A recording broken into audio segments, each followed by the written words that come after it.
Good. What? What in the world won't you want to pick no country? Look here, man. Y'all could have been anywhere in the world tonight, but you're here with us, and we definitely and greatly appreciate it. For everybody out there that don't know me, my name is Big Low Country. I'm just an old country boy, former football coach that love to sit around and talk about sports. And tonight, I'm Uncle Steve. I'm from the city. I'm from the city, yo. I ain't from no country. What the world? Like, I'm from the city. Hey, town down, baby. Man. Just let me introduce myself. My name is Hawk. Oh, okay. You to the NK. You like to play basketball and wear Ben Gay? Hey, that's what I'm talking about. That's what I'm talking about. Hey, man, I can do that. I can do that too. No problem. You doing all right? I am hanging in there, brother. How you feeling today, man? Got a lot of stuff going on, man. Boy, is this like, you know, you would like to hear about your team prepping for the first week of the playoffs or things of that nature, but there's a cynical side of me that almost feels, I don't know, in another way, I kind of enjoy that we're getting to talk through the process of what is going on with our Falcons team and just Atlanta teams in general about this. So I'm interested to hear what everyone has to say and what they're going to talk about as far as this team's future is concerned. Man, you know, it's definitely going to be interesting. And just like you said, it's one of those cases where, you know, you would like to be talking about a playoff game this weekend. Yeah. In a sense, this is a little bit more exciting. It is. It is. Though I would trade places with Carolina.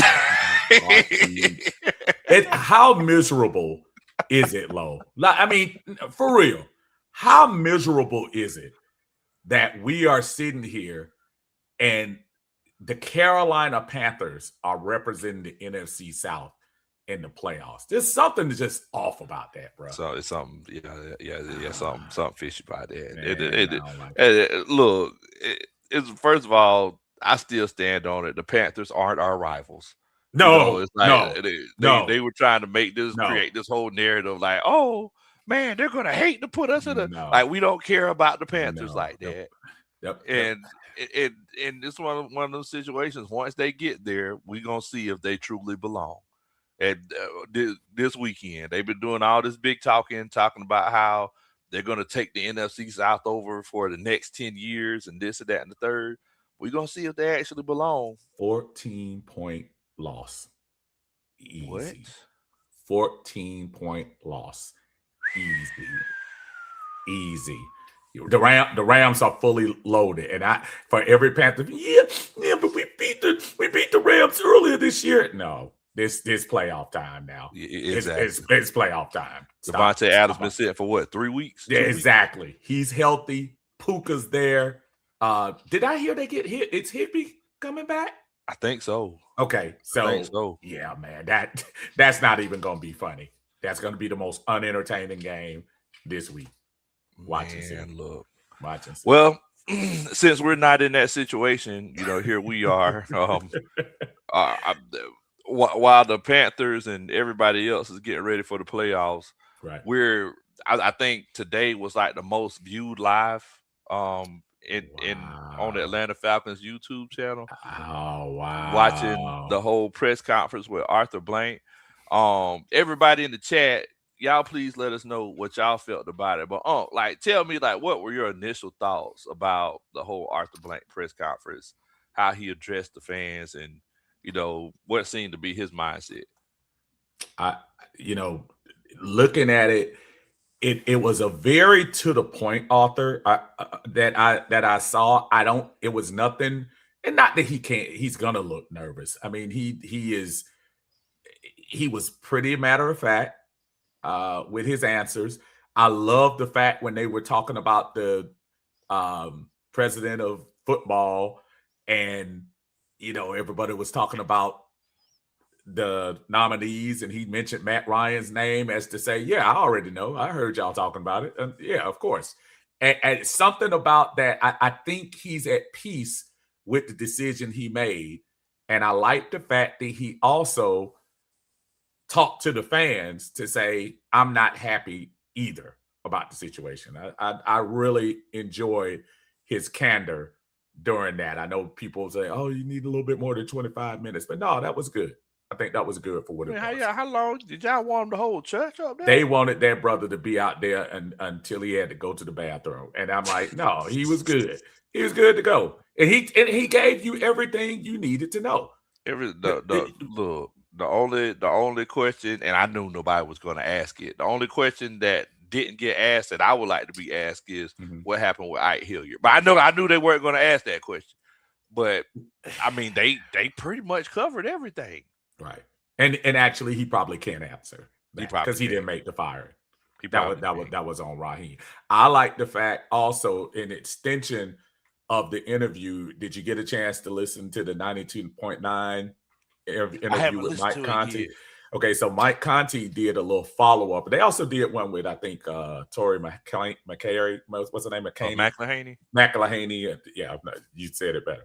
But they did an interview with her as well. But I thought something was very telling for all of you in the chat that listened to the Mike Conti interview with Arthur. They asked him, did he have any regrets? And there was a part at the very end where he said, when he was talking about mistakes, and he said, yeah, like mistakes Terry. Like Raheem and Terry. I heard somebody saw that. Yeah. And then he turned around and said, I appreciate what they did and they worked hard near the end and all of that. But I just thought that was very telling. I mean, look, I think Arthur Blank. All right, so in me and Coach Ronald, we were talking about this earlier. Okay. I feel like Arthur Blank.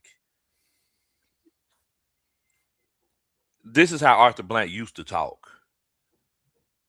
I don't know if you remember this, but back in the day, you know, whenever he first came in and Mustache Arthur. Mustache Arthur, yes. Okay. Yes. American Gangster. You know, Arthur, yes. American Gigolo. American Gigolo Arthur. This is how he used to talk back in the day. And, you know, over the years, I don't know if he's got complacent. I don't know if he got comfortable. I don't know if he got older. But you could see some of that fire that he had in the early 2000s today. I mean, I don't know if y'all seen it. But I was like, this is the Arthur Smith that we had back in the Mike Smith days.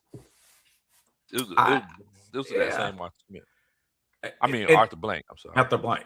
And the thing is, Lo, and I feel like there might have been a little bit of weight lifted off to talk about a little bit to talk about the moving on from Rich McKay. He was very specific about that when asked. It wasn't like I know a lot of people are still like, well, he's still on the competition committee. He said with Mike Conti, he does not have anything to do with the football team anymore. Do you believe that? No. No. So you know that way. Okay, all right. A lot don't care who tell it. I think I disagree. Really? I think I saw an Arthur Blank that said none of this is working. Let's change all this whole narrative up. None of it's working. And if you listen to him today, he was more specific. He didn't hide from any questions. He didn't hide from the lack of success. He's saying the same thing we're saying. He said this roster was good enough to win, and we didn't. He said it in the main interview. He said it in the Mike Conti interview. And I think that's very valid. You didn't need Sportsology to come in there or whatever kind of consulting group to come tell you that. So I like the fact, and I like the fact that he said he called them in after they lost to Seattle. So as Raheem was doing his day-to-day and somebody was making, like you sitting in the desk and somebody's making measurements. They doing measurements in the thing. Like, hey, what y'all doing? Don't worry about it, bro. Don't worry about it. Don't worry about it. Don't worry about it. Hey, matter of fact, what are your passwords? Before you head out, just in case something happens, what are your passwords? And he called Terry. He's like, Terry, are they measuring your room? Yeah. hey, ask Jeff if they in his room. Ain't nobody been in my room. Jeff Obrick, like, ain't nobody been in here. Man, shouts out to our homeboy Berto, man. Berto said, so is Felipe Franks returning to the organization, or is he at least a franchise player? Well, first of all, I want to acknowledge my brother Berto and straight up, much love to him, man. One of my favorite people in life. Then I want to tell him, secondly, to kiss my behind, because you are sitting here dogging out again, kind of sly, talking about my guy Felipe Franks. True story, folks, in the chat. True story. After the play where Felipe finally handles the ball and grabs it and secures it inside the 10-yard line for the Falcons, he comes back over to the sideline. So I'm like, Felipe, you do it. He gave me a little thing like that. Fast forward to the end of the game where New Orleans scores a little quick touchdown and they have to kick the onside kick. Felipe is sitting literally in front, right? I say, Felipe. He does this right here. And I said, get the ball. And he did like this. True story. True story. He couldn't believe somebody knew his name. He just happy. He was happy. You know how much I was hoping he get that ball. So Mr. Berto 95, you can't. I ain't worried about you.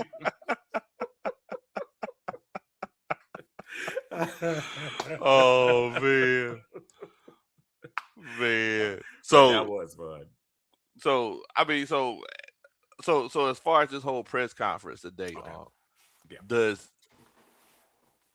it instill some sort of confidence in the way that the Falcons are going to move forward? And I want to ask the chat this as well. If you feel like this instills some sort of confidence in you, put a 1 in the chat. If you like who was it? Was it Angie Stone? Heard it all before. Oh yeah. No, that's Sunshine. Sunshine, yeah, that's what Sunshine. Yeah. But your lies ain't working now. If you heard it all before, put a 2 in the chat. You can't sing the song if you don't know the name of the artist. How you gonna sing the song? You talking about Moonlight Anderson, right? Like her name. Wait a minute. What the lady's name is? Dang, oh, Mary J. Blige. No, that was fantastic. That was right. So I'll tell you this. I think it instills confidence in Arthur to me because, the average lifespan of a NFL coach, they usually at least get to 3 years. I like the fact that Arthur said he made a mistake, not verbatim, but go back and listen to the end of Mike Conti's thing. He said that was a mistake. He corrected the mistake. Not only did he correct the mistake, either somebody been yapping in his ear or he's been watching every Atlanta Falcons content creator online and said, Rich McKay has got to do something else. He's got to do something else. So I like the fact that he's cleaning the slate. He's telling people to get ready. He's going to do interviews right after all the press stuff. And let's get boots on the ground and get this thing rolling, man. We got a lot of folks to interview. A lot of folks to interview. I ain't gonna lie to you. It gave me confidence. Right. So after the press conference, me and Coach Ron, we both work from home. So I came into Coach Ron's office And I was like, hey, we good for them to take the money out of the account this year? I had to make sure. Because look here. February 1st. February 1st. You already know. Hey, February 1st. February 1st. She was like, yeah, we good to go. But the thing is that I really feel like, and you mentioned it a little bit. I mean, Arthur, he was direct. You know, he acknowledged it. He, like you said, he didn't come out and say that he made a mistake, but he pretty much called Raheem and Terry mistakes. Yeah, right? He it's not even pretty much. He did. Yeah, and I really if y'all listen to, if anybody listened in the chat, if anybody heard that Mike Kuntry interview, you know, you heard it too at the very end, right before he started talking about the Atlanta United stuff. That's what he said, and I had to go back and listen to it again, and he basically did. And to me, that's at least acknowledging that, hey, I'm flawed. I made a mistake. But instead of sticking around talking about one, as the Notorious Big, said, one more chance, I'm gonna clean the slate, cut this loose, and do what I need to do. I mean, look, I ain't mad at it. I ain't mad at it. Now, so moving forward, he goes on to talk about what's going on what's up to the Brownlee family.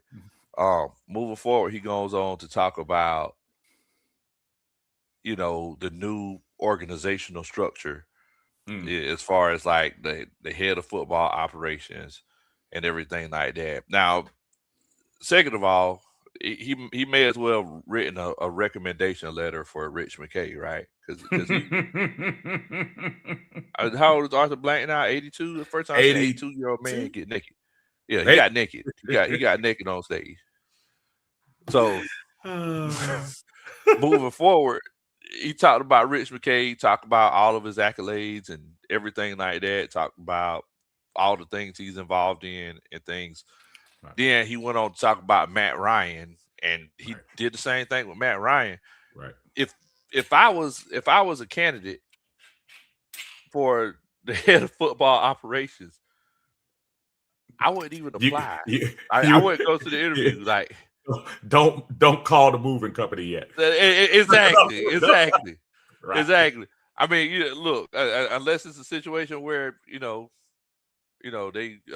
interview is over dinner.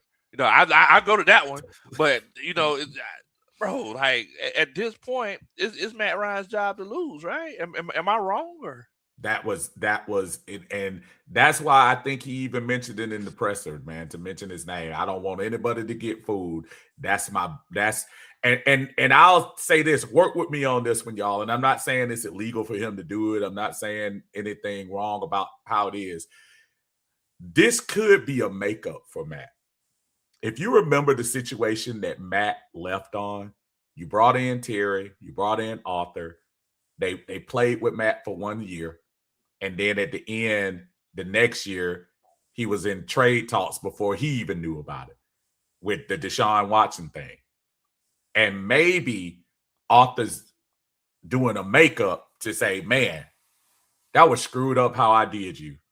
Let me give you first dibs. He always said he was going to bring him back into the organization. He did. He always said that. He always said that. So this is his makeup. Now, of course, obviously, I'm being hypothetical thinking, but I'm also saying he probably thinks he owes Matt. He might owe Matt one for this, whether Matt is the right person or not. Well, okay, and I'm glad that you mentioned that. Okay. So shouts out to Big John Winston over there at ITS. They were talking about this last night.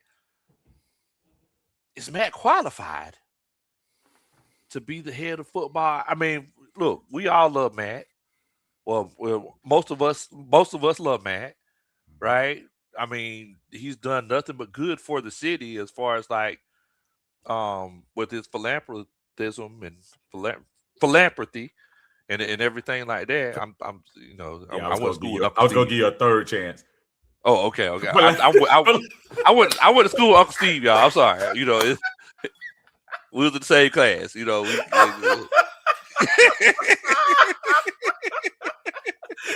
I wasn't gonna help you because I know I'm gonna mess it up. So I'm gonna let you go ahead and stumble over that one.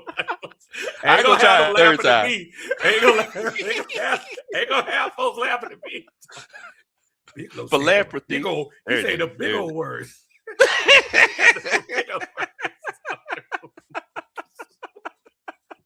I'm gonna let you tackle it.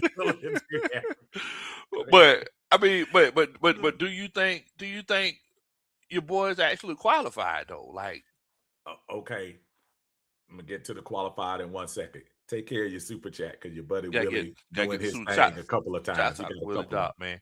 Willie Doc says, Big Low. He says, I can see you at the presser asking, "Hey, Mr. Blank, which one of these candidates make you want to get naked?" I'll hang up and listen. Dun, dun, dun. That's a Superman chat. What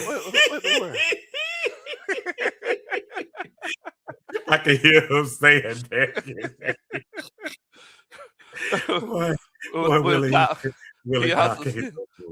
That's what I said. Uncle Steve. He says, what do you make of Arthur doing the press conference solo? How fast do you think they will make a decision on the president of football operations? Dun, dun, dun. That's a Superman chat.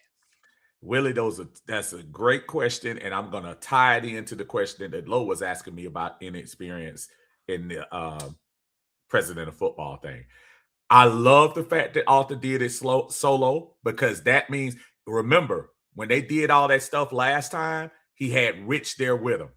So symbolically, that was saying, we are entrusted in this. We are doing. He was up there by himself to say, there is nobody else right now. This is on me. The slate is clean. And at the end, if you remember at the press conference, we're gonna try to hire the best head coach, the best GM, and the best president of football. So I think it was symbolic to see him by himself, even though he didn't even mention Greg Beatles in the promotion.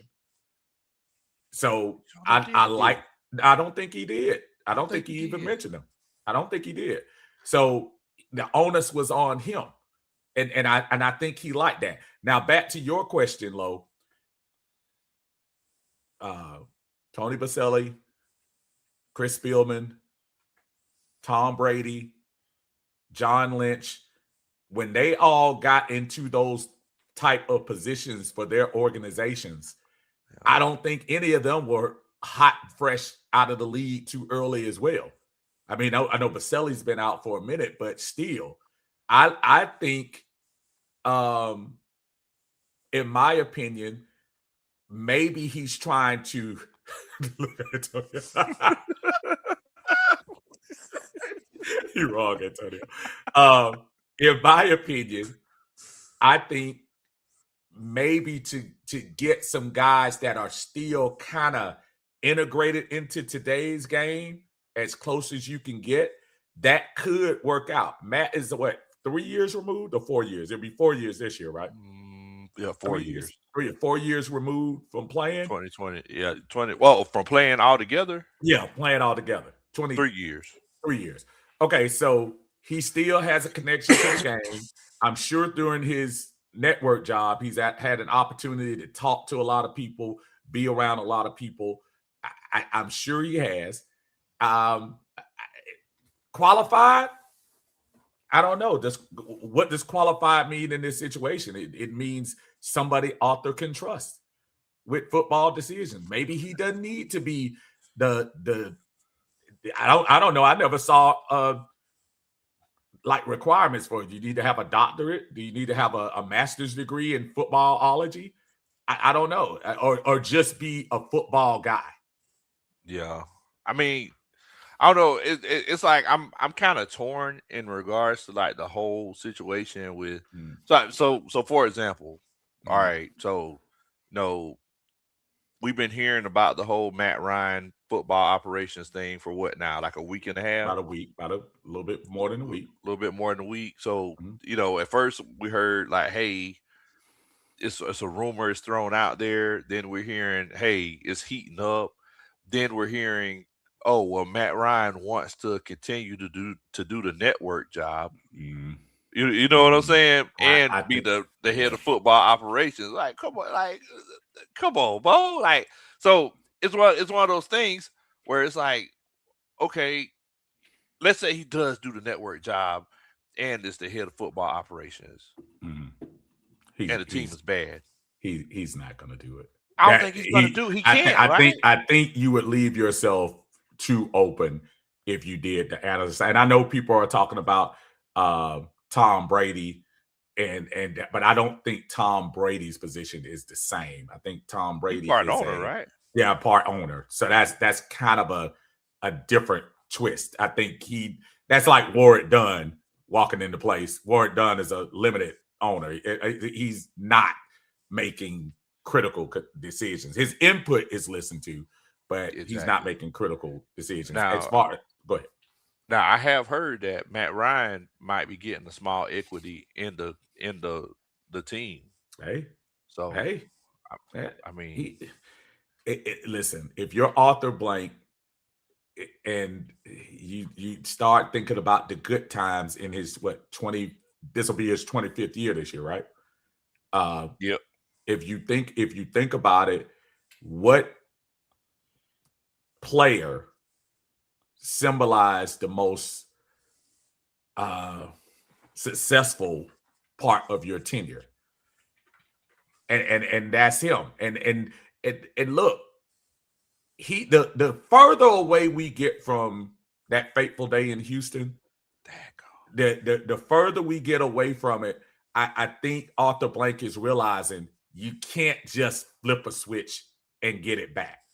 I think when you start talking about the years after Dan Quinn, we tried to hurry up and get it back. Try to re-sign, over-sign people, get it back. Yep. Get it back. And I think now he's at a point where, okay, this is 8 years now. We ain't gonna get it back. You ain't gonna get it back. And that's gone. It's gone. And now let's strip it all clean. Let's start over. And that's why I'm sitting here by myself in this chair to let y'all know I am starting from scratch. I have not kneaded the dough yet. I have not, made the circles yet. I have not preheated the oven. I am starting from scratch. We're going to make these biscuits together. Biscuits sound good. It does sound good, right? That sounds hungry while I'm sitting there. I'm telling you. Yeah, I know. Look. That's what happens. That's what happens when you're two chubby boys a YouTube show.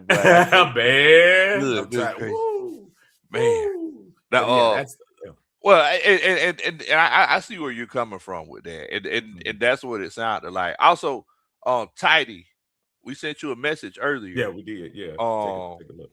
Whenever you get a chance, check your Facebook Messenger. Tidy Atlanta Bird Gang. You get a chance, hit us up. Yeah. Yep. But you're right. You're right. It's the equivalent of somebody from my generation getting that old school car, parking it in the yard, not doing nothing with it for 8 years, right? And absolutely. And that car that was initially in good shape, now it's rusted. Right. The cams are sticking. The oil is sludge now. You got to take everything out and you got to start all over. But the memories of the car are still in your mind, and the memories are what you keep thinking. Man, I'm gonna fix this car up and shine it up so it can be just like it was back when I first bought it. And you realize that car is never going to be what it was when you first bought it. And I think that's where the Falcons, when you start talking about trying their best to get that feeling back. I mean, I think he's tried everything. He's tried everything. You tried the offense coordinator. You tried the defense coordinator. You tried getting Raheem back in here and somebody that was familiar during that Super Bowl time. You've tried just about all the buttons you have. So maybe this different chain of command that you're now going to buy into, maybe that's just something new. So what we can't say about Arthur Blank, we could say a lot about him, but you can't say he isn't trying. That's what ticks me off. I hear when people talk. Y'all don't realize how great of an owner we have. He really is a good owner. And I know really people have, I'm not saying he's not flawed, but as far as owners is concerned, I think we got one of the best. And I think today he took a big step, in my opinion, of letting everybody know that I hear y'all. I hear you.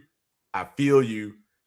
We gonna get this done. Because I think if the tone deaf thing would have been, well, let's give him another year. That would have been the tone deaf thing. So I mean, you're right. You're right. Are you talking about, owners, so we got Big Q in here from the Sports Coma, and I guess he crawled out from under the rug, because after we swept him, we swept him under the rug. So shouts out to Q and the Aints fans. He says, what in the world, Bo? He says, Count Blankula, because he says Arthur Blank looks like a vampire. Out looking for fresh blood, huh? Okay, Q. Okay. Arthur got that one brush that that hair stay in that one spot. He said, these ain't plugs. He didn't go to Turkey. He ain't go to he ain't get that Beijing. He'll got that Jaylen Brown special. Man, Q, and let me tell you about Saints fans. So Q, he put out a short the other day talking about, the Atlanta Falcons, they swept us, but they didn't even get a chance to celebrate because they fired their coach afterwards. No, we still celebrated sweeping y'all. Like, don't. What are you talking about? All the brooms are sold out in Walmart. Like, it ain't a situation where, so the next time I talk to you, I'm definitely gonna mention it, Q. You need to get that hate out.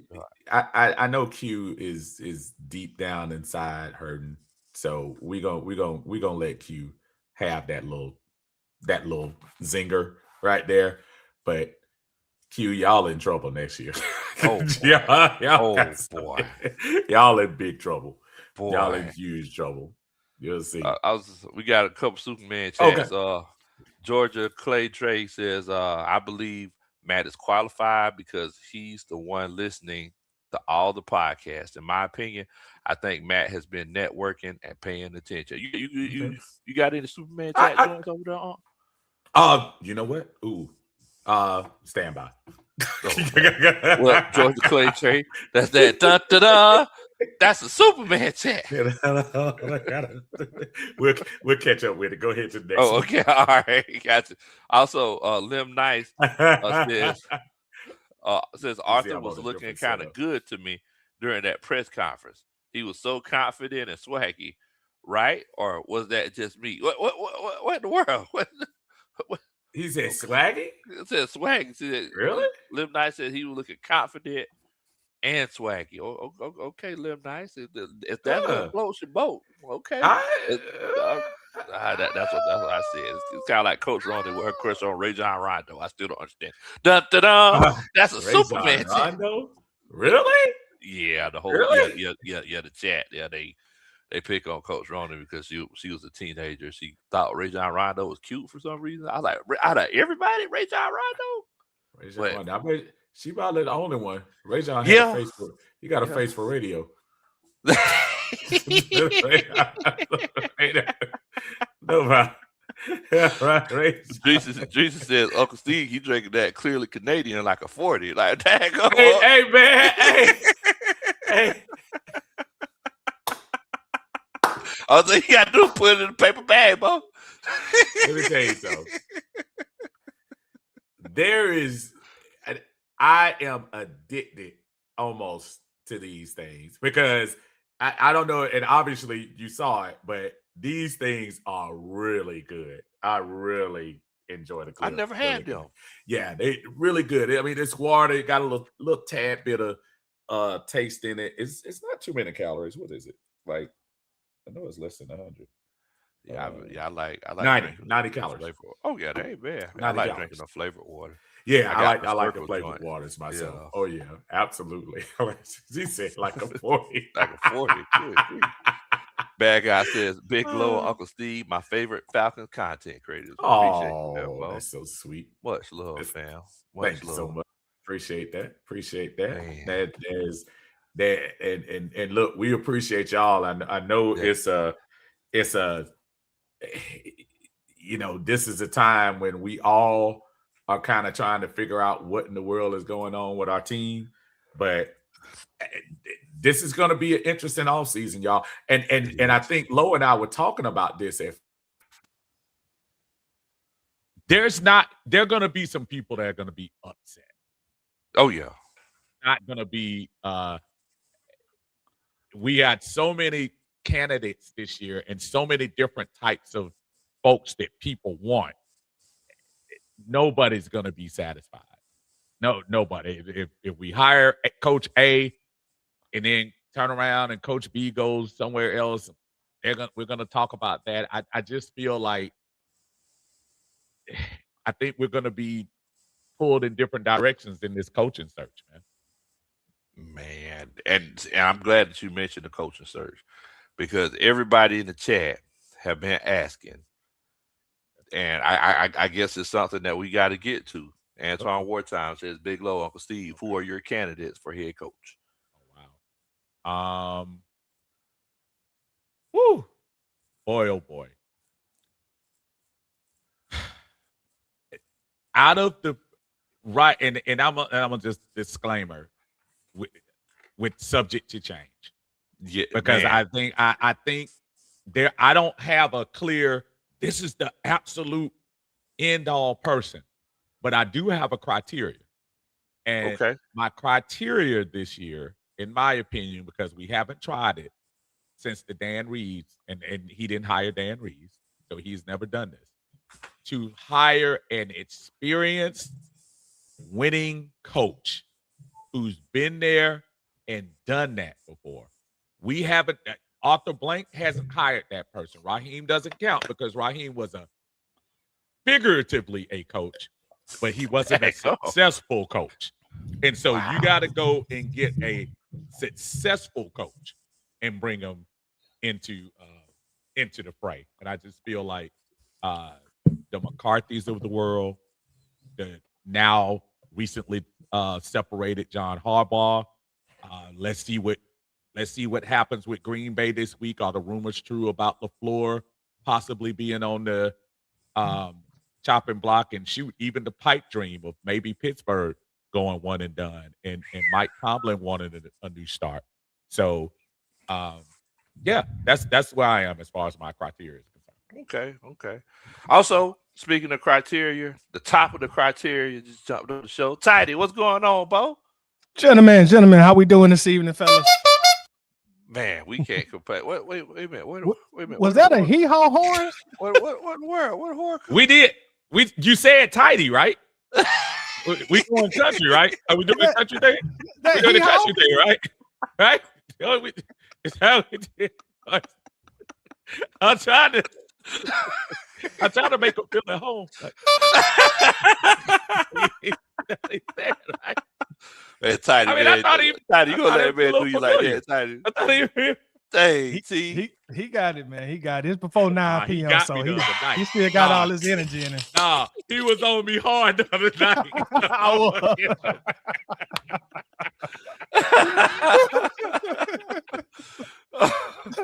Oh man, Tidy, how you doing tonight, my brother? Hey, I'm blessed, gentlemen. How y'all doing tonight? Man, we doing good. Man, I'm sorry to send that message to you at the last minute, bro. Like, I hear Uncle Steve up. No, you good. Yeah, I hear Uncle Steve up. I'm like, hey, you think Tidy might want to jump on with us? And, I was like, well, I'll shoot something over to him and see if you. But next time, I'll make sure to give you more advance notice. I apologize about that. No, you good, bro. You good. I appreciate the invite, man. Thank y'all for bringing me on. For sure.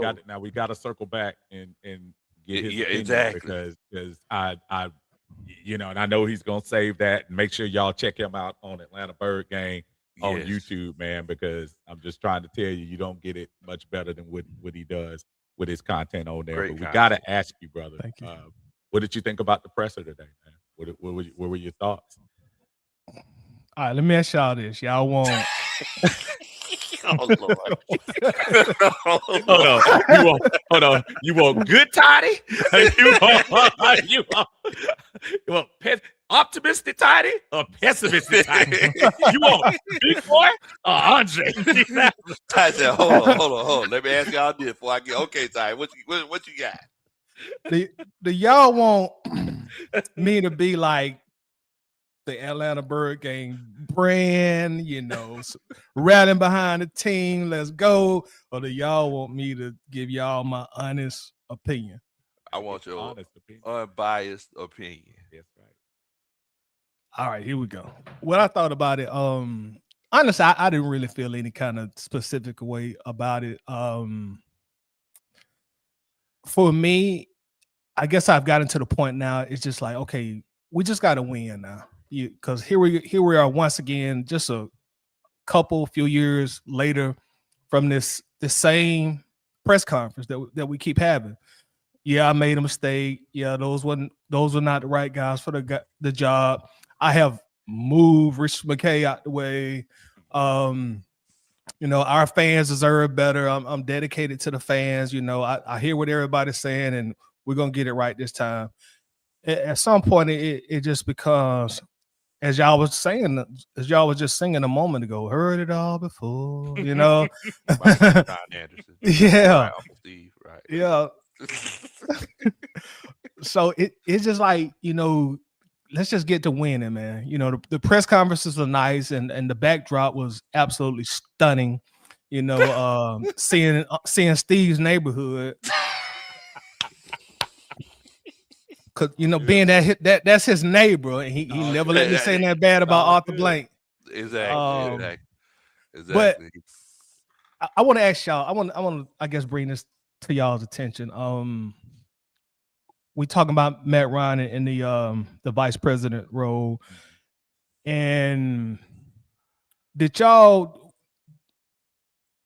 when did those interviews start? I guess that's what I'm trying to ask y'all. When did they allegedly? Didn't they say Thursday, today, and tomorrow was the start of the president, which is the job he's supposed to be president? Apparently, it started right after the press conference. Yeah, because he had a heavy schedule. Low, when did they start? Right after the press conference. Okay, I guess I'm gonna go down to my YouTube conspiracy mode. Is it coincidental that a very important and critical press conference just happened to happen on the same day the interviews started? It's almost like, yeah, I'm gonna show up to the party, but I'm gonna leave real early. The reason I say that, because I recall the last time we had this press conference when it was Rich McKay and Arthur Blank, and I'm sure y'all remember this too, but the local media, man, they just tore Arthur Blank a brand new one. Absolutely. They tore him up, and they was on there. Obviously it was him and Rich McKay, but they was on there for about 90 minutes, and I give them both credit. They took all the questions, but that was the first time in my life that I saw Arthur Blank visibly flustered. I could see he was flustered. He was flustered. I was sitting here watching, hey man, y'all got to get on my own now. Let the man breathe now. Y'all doing too much. But the point I'm trying to make is, I think they did not want to have that same thing happen twice, because I think the guy that introduced him was Brett Jules. I hope I say his name correctly. Yes. And one of the first things he says, he's going to answer questions for about 20, 25 minutes because we have interviews to do today. I don't think that was coincidental. I think that was intentional, is what I'm trying to say. I mean, I definitely agree with you. I think the fact that he was up there by himself. I was talking to Steve earlier. I was like, because we were trying to figure out who was going to be on stage with him. I feel like that was, in a sense, to kind of send a message. Felt like he wanted to, that was Arthur Smith's way of saying, he was standing on business. But, whatever that phrase was in the 1930s, that's the way he was trying to say it. Now, as far as the whole thing about, having the interviews after you did the press conference, we know who it's going to be. Like, Arthur Blank essentially said it himself. Like, Oh, Matt Ryan. Talk about the greatest player in Atlanta Falcons history, Matt Ryan, who's seen more football than people have forgotten, who's essentially a football god. Like, calm down, Arthur. Chill out now. Chill out. So I really feel like, this is just smoke and mirrors. Yep. I went on Twitter not too long after the You know how to use Twitter? interview. I went on Twitter and I'm ready. I'm doing in the background low. My bad. I'll just ask. I'm sorry. Time, and get ready to come out at specific times. You'll see. Did Tyler teach you how to use Twitter? Like I said, I'm getting ready. You're kidding, Tyler. Like, you already know. You already know. No, Dad, this isn't Facebook. Tyler, you know how petty he is. I don't know why you doing this. He gonna come for you. I just got used to doing this stuff about a year ago, a year or two ago on Twitter. But I went on Twitter and Mike Bell. And if you looked at I don't know if you looked at the YouTube version. I don't know if it was different from the Twitter version, but you could see the guys out there. You could see the radio guys. You could see all the Steak Shapiro, Mike Bell, Chuck. What's my boy name? Dukes and Bell. Dukes and Bell. And Carl Dukes. Carl Dukes. Like, they didn't ask any of them cats. And if they say they raised their hand the whole time. If you remember last time, those were the guys that were really peppering him a lot with most of the stuff. Remember, Zeno stayed on his long, exaggerated question asking stuff and everything like that. And I think Jules, the guy who was in charge, he was the one pointing out the people. And I think he said to himself, no, that's not going to be today. Yep. We ain't gonna do that today. So yes, you're absolutely right. Last year was and I hear it with Jermaine saying too. They did kind of tear him up, Jermaine, but you're absolutely right. They are doing their job by trying to get some facts. Now, the media not giving any results, but they are trying to get the facts. And I understand that. Because it's fair to ask why we not successful every year, why are we not successful with this formula we're doing right now. So, yeah, you're right, Daddy. I think they did. It was kind of a little soft pedal today. Yeah, hometown Brandon Lee. He asked the question, but if you think about his little 2-part question, but it was kind of a softball. It was a softball question. Who was the guy that had the 4-part question? Who was that? It wasn't Mark Raimondi. I'm not sure. I know Joe Patrick asked the question. I know he's 92.9, but he's a softball person too. D-Leg, his stuff. And they had a couple other ones, but nobody really swung for the fences on them today. And why was Tigger there? That was crazy, right? I was looking at Tigger. I was like, dude, what you doing? Right. They trying to keep his job. I guess so. He changing things. You might want to change. Maybe even the hype people change. Hey, look, know. Tigger probably slipped $100 to the security guy. Was like, hey, don't let Ryan Cameron come in. No, man. Hey, Ryan ain't going nowhere. Ryan owns that thing up there. He got that his communications company on that stuff up there. So he ain't going nowhere. Yeah, well, let me ask you this, Tidy, because I know you coming in and we circling back to you. Now, as far as like the head coaching candidates, and I watched your show a little bit earlier today. Like, who are you looking at as far as like, or what are you looking for as far as like a criteria for your coaches? My answer is going to be a contradiction because my preference would to be a offensive guy, who can keep the ship going in case we have a lot of success and then we happen to lose an OC, because that's kind of the trend in the NFL now. We're gonna take the OC from the successful teams. So that's my preference, and the reason I say it's a contradiction because, like most Falcons fans, number one on my big board is John Harbaugh. But if I'm being honest, I really don't think I don't think he thinks Atlanta is the best fit for him. So more realistic options, I like Kubiak and I like Stefanski. Okay. So those would kind of be my triangle right there. Kubiak and Stefanski. Now, what is it? What is it about? I'm sorry, Lo. What is it about Kubiak that I'm missing? What is it about him that y'all think that is it lineage of his father that makes you think he's ready for a head coach thing? Because it really sounds Arthur Smithish, assistant-ish again. And I think we just done that so many times. What makes you feel good about that?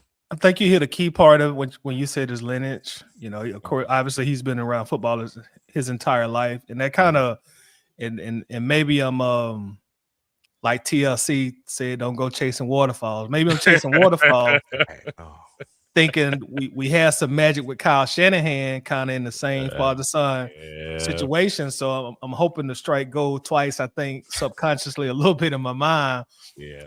And he has worked with some quarterbacks in the past, and of course, us still trying to develop Michael Penix. I'm just hoping we can get somebody in here who, hey man, I'm gonna work with this quarterback every single day. Yeah, I'm gonna have a quarterback coach, but I'm really the quarterback coach. So that's kind of, I think, some of my rationale with it. That makes sense. I mean, I think one of the reasons why a lot of people are looking at Clint Kubiak, they're looking at what Sam Darnold is doing right now for the Seahawks. I think you were talking about earlier today, like you can see them being one and done. Yeah. I think whenever you have like a quarterback who some people may look at and say, hey, this guy, he's a little bit of a traveler. He hasn't set a clear home. He's been in New York, Carolina, San Francisco, Minnesota, and everywhere else. But then he actually has like a really, really good season. People start to look at the circumstances he was given. And, I think one thing with Sam Darnold is that he got put in a great situation, and he's had like a succession of good coaching. Like he had O'Connell last year. He had Kyle Shanahan the year before that. And all of those guys are under the same concept, right? So who's to say that it's actually Clint Kubiak that's the guy, and that's the reason, and that's the straw that stirs the drink, right? But just like Tidy said, whenever you have guys who, a lot of times just the lineage situation it works out to your benefit. You have Kyle Shanahan, Mike Shanahan, you have Jim Moore Jr., you have, the brothers, the Harbaugh brothers, they're sons of a coach. And, a lot of times, just like Tidy said, just being around football for an extended period of time, you kind of get a good feel for it. But, it's definitely going to be interesting. I know that Clint Kubiak, he's like the hot name right now. Yeah, he's the hot name. Shouts out to my homeboy King Richie. King, I'm gonna hit you back up a little bit later on, Bo. King Richie sent me some beats. He wanted me to jump on Tidy. I told him, I said that was a long time ago, Bo. You still got it. You definitely still got it. I don't know about that one, man. You might need a new background now, so don't worry. Stop the cap. What?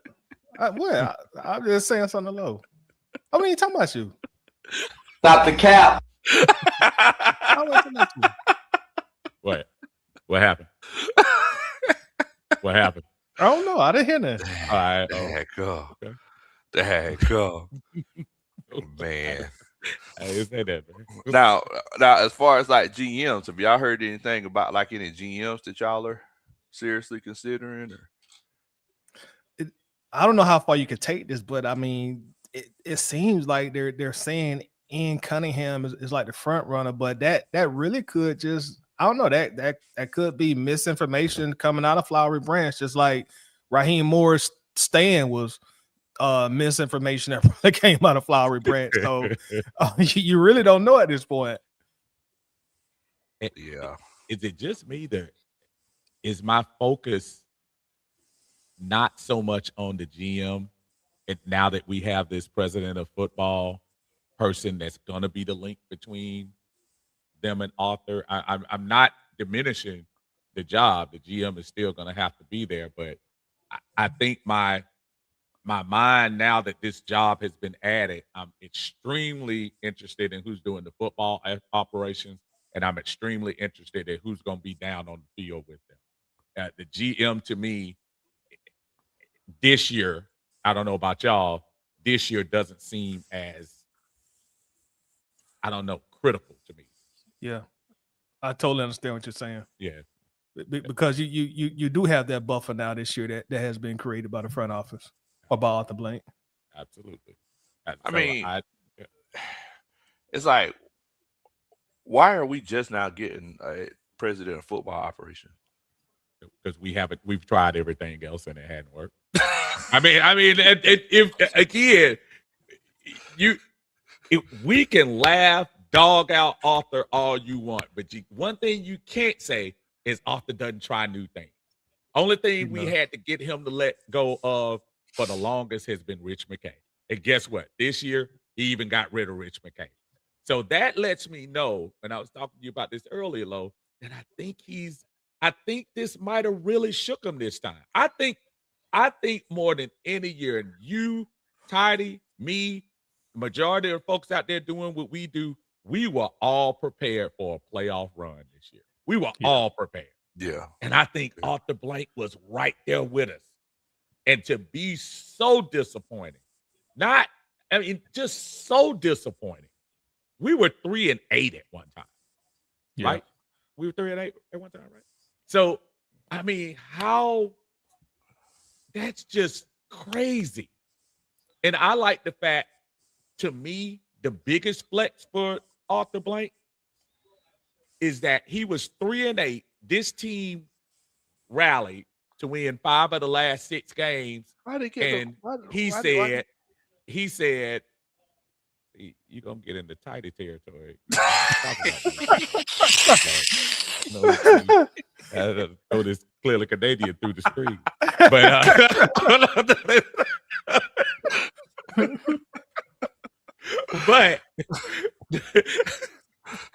can't even do that. So after winning 5 out of 6, remember when Dan Quinn did the same thing the year leading into 2020? Yeah. And he was fired. that. And at the end, Debo ran the little pick 6 in, and we were 7-9. And we like, yay, we're gonna give him one more chance. He said, "Fool me once, shame on me." I mean, like, he's not gonna get fooled like that again. Yeah. So it's time to get up out of there. I mean, I definitely agree. I mean, and like I said, like it's one of them situations, and Keely, Keely's kind of got to the point that I was getting to. It's like Mike Bell brought up a good point. If Rich McKay was your advisor for all these years, why are we just now having a president of football operations? So again, I feel like, Keely, that Arthur Blank might have been, listening to folks he shouldn't have been listening to. And now at least he's saying, hey, before I croak, like, I hope it don't.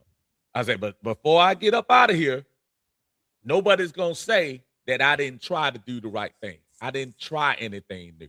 Mm-hmm. And I think getting rid of Rich McKay is like, hey, it might not work, but you can't say I didn't try. There you go. I mean, I ain't mad at it. Well, how y'all feel about the whole Michael Penix statement? I was surprised. I mean, so Arthur Blank, he's like, yeah, Michael Penix, that's our quarterback. Moving forward, that's our starting quarterback. I mean, do y'all agree with it, or y'all? Go ahead. I agree with it. I also think it was obviously you say that because how his contract is set up. Obviously, he's gonna be here, so he's gonna have an opportunity because he's gonna be here with the contract. So I don't want to call it being obvious, but it was kind of obvious. That was the thing to say, and I think he was kind of non-committal toward Kirk Cousins because, in all strong likelihood, he knows Kirk won't be here. I'm sure he knows that he's not going to say it. So, I think he was just, playing to the contract and how the roster is going to be set up. And then also at the same time, with knowing that he's obviously going to be here, you want this guy because obviously Penix is watching this just like we were. Obviously, Penix got that 100 screen TV up on his wall watching like we were. You want to start to build his confidence back up. Like, kid, I know you're coming off a serious injury. Like, look, we need you, bro. It's better for me and you if you really are the guy. So let me go ahead and reaffirm to you that me as the owner, before a coach get here, before a president gets here or a GM gets here, I believe you. We still believe you. So, let's do it in 2026. Okay. What you think, Unc?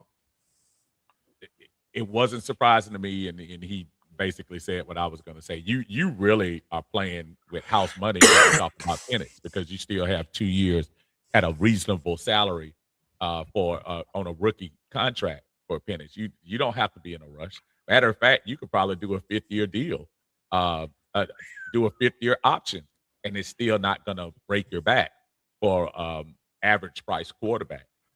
As far as Kirk Cousins is concerned, when they made that adjustment to that salary and brought the base salary down to 2.1, and I got verification on that still, absolutely. Like soon as they said that, what they're hoping for is that somebody can at least take that 2.1 off their back, and which they wouldn't. I don't think anybody's going to do that. But a team can say, hey, I'm going to take that 2.1, bring you on the team. Whoever he goes to will have to deal with that $67 million hit next year if they trade him.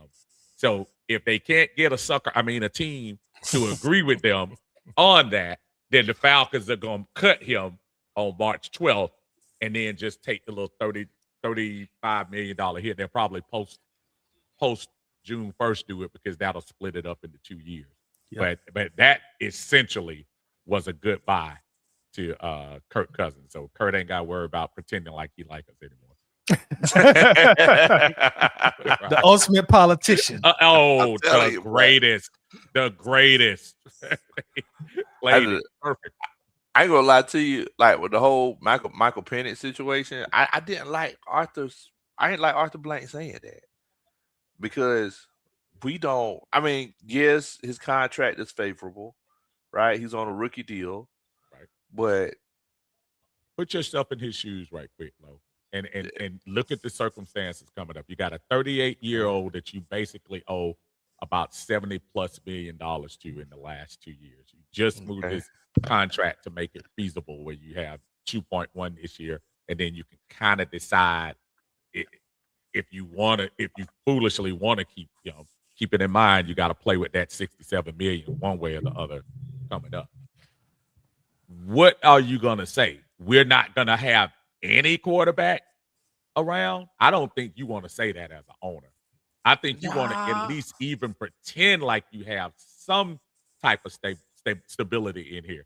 They're going to figure out a quarterback. Dude, there's a quarterback coming in that's going to be ready to start this year. And it ain't going to be Michael Penix. But somebody's coming. I'm just thinking he didn't want to poo-poo. To your point, he kind of brushed off Kurt real quick. But just wanted to make sure that the fans know, hey, we got a plan. We just got to figure out the part. Well, all right. Part 1A. And one. So what if?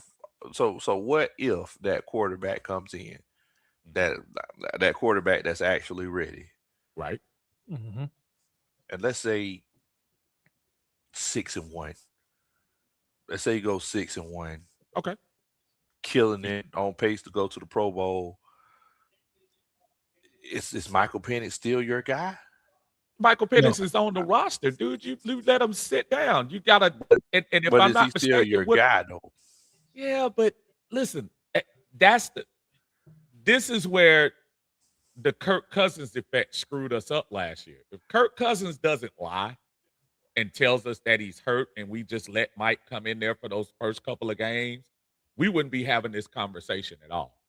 Maybe Kirk heals up. Maybe Penix can win one or two, and then Kirk comes back at the end and does his thing. But we all know the lies were not just from the upper management. They were Kirk Cousins. Kirk Cousins self-destructed himself in that situation. It was everybody. Absolutely.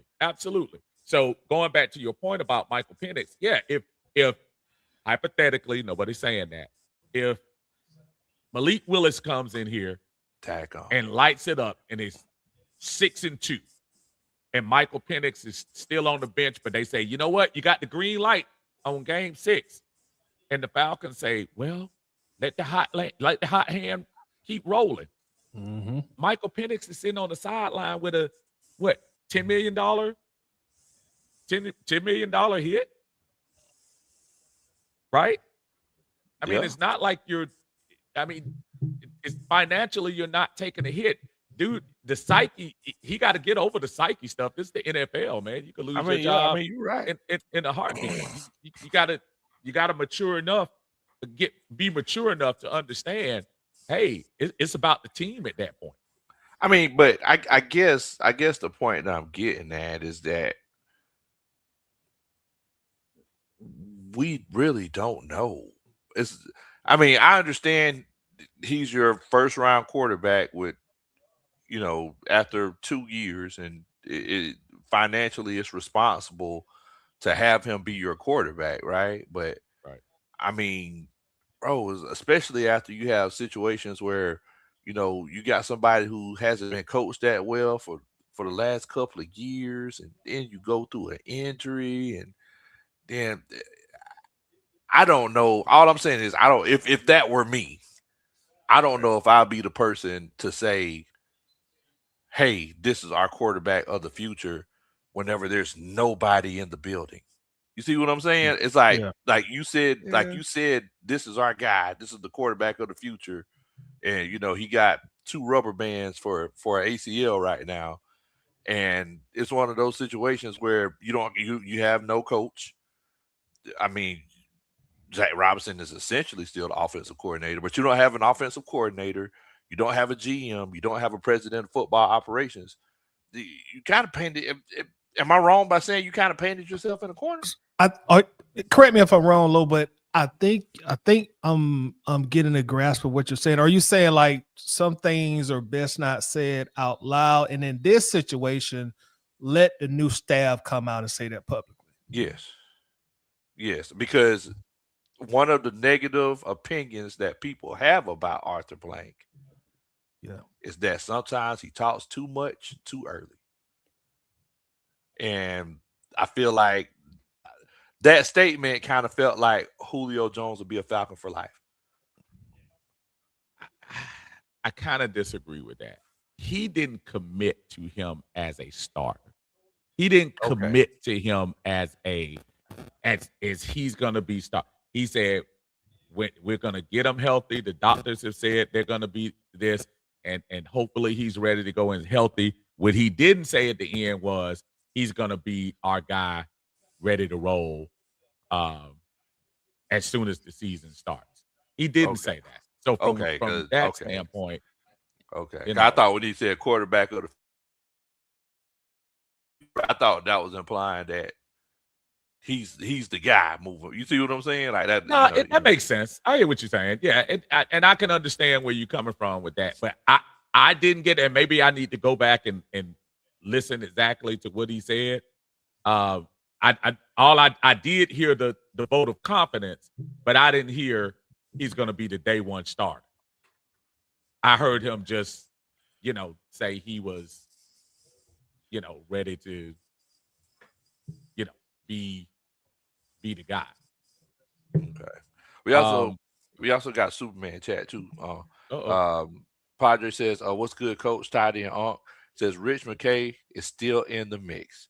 He says he gonna get them Hey Big Head text as soon as fans quiet down. Just watch. Dun dun dun. That's a Superman chat. I mean, the Falcons creeping. Kind of pitchy. But. Gonna find ya. Right on time. Childish Gambino called me the other day. And he told me, he said,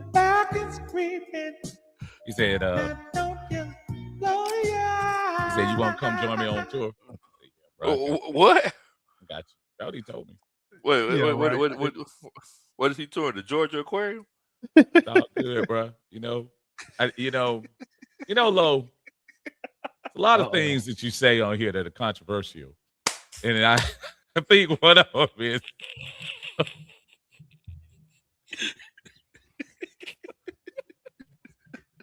see the slander. See the slander that I have to deal with these young pups. These young pups be coming up behind me, try to give them some love, and both of them they out for That's all good. I ain't saying that. AB, scratch them off. I told you they neighbors. I told they next door neighbors. Steve be calling me the night of the game and say, "Hey man, I'm about to hop on the jet. You want to go to the game with me?" I'm like, Steve, I gotta get up and go to work. Well, I'm coming back the very next day. Or he'll come back that same day. Like, that's him. Jet life. Yeah, you just walking through the airport like he going to the mall or something. Like no bag or nothing. Like I'm coming right back. I'm like, Steve, you talking like we going to the mall or something, bro? Kitty say, "No hate the player, hate the game." That's the kids thing. I don't know what they talking about, but that was the kids. Oh man, you gotta love it, man. J Kid says Uncle Steve got the red light special secret rooms. No Diddy. What in the world? Hey, I was with you to the Diddy stuff, man. Slow down, J Kid. I was giggling with you till you went there, dog. No Diddy. So I got an alert like right before I jumped on the show. They said that Jeff Ulbrich was requested for an interview with the Cowboys. I guess that's the DC. Did you see that, Tiny? Yeah, and the Falcons blocked it. They blocked it. Same way Big John blocked Uncle Steve shot that time at his house when they were playing basketball. But do y'all think? I mean, he was hurting, dude. Huh? That's true, but he was hurting afterwards. He was sitting on the sofa, and it was hurting that day. You can talk all the junk you want to. But I mean, y'all think we're gonna run it back with Jeff Ulbrich? Depends on who they bring in here, bro. I mean, I'll say this: the established guys. If I see. In my opinion, if I see Harbaugh, McCarthy, or another established person, and I don't know who I don't count Mike McDaniel. But if you see one of those type guys, I don't think so. But if I see somebody like a Clint Kubiak, or you would be foolish not to. You would be foolish to not try to retain him, if you ask me. But the fact that they denied him to Dallas, that's saying a lot. That's saying a lot. It is. And let me ask y'all this on the same vein. I pretty much agree with Steve. I think if you get like one of the bigger name tenure guys, like no, we're gonna bring in our own staff. Hey Jeff, you did a good job, but good luck. There you go. And like Steve was saying, like a more younger, inexperienced coach, and I think they would fall under the umbrella of the franchise's influence and just keep Jeff Ulbrich, especially with all those young guys he that came. And then that way, you still got Nate Ollie and all them guys in tow as well. Because I do assume all of those are still on the contract like Ulbrich as well. But I want to ask y'all this because I don't really know like how this politic works in the NFL. Because to me, that was a little petty because, Arthur and Jerry Jones got their little rivalry or whatever. But does that influence like other teams when the Falcons request to interview their guys? Like, you think that influence anybody to block her back? Like, nah, you did Jerry like that, so we're gonna hammer you back. I probably would be. I'd probably it. be in my petty bag. Well, if you did that to me. I probably would be. we know how you roll. We know. But for everybody in the chat that's watching, Uncle's like one of the pettiest people I know, y'all. Like Uncle's so petty. Yes. Uncle's so petty, y'all. So yeah. So don't think about it like yourself. Like just think about it as like a normally somebody with the equal amount, like normal amounts of petty. Like I am the least petty person. Come on. It's either you know. It is square. Especially if you ain't from the metro. Exactly, right? Exactly. Yeah, he be what? Man, he be like treat me like I live in Mississippi somewhere. Man. That's what I'm saying. Hey man, get outside 285, man. Life is rough.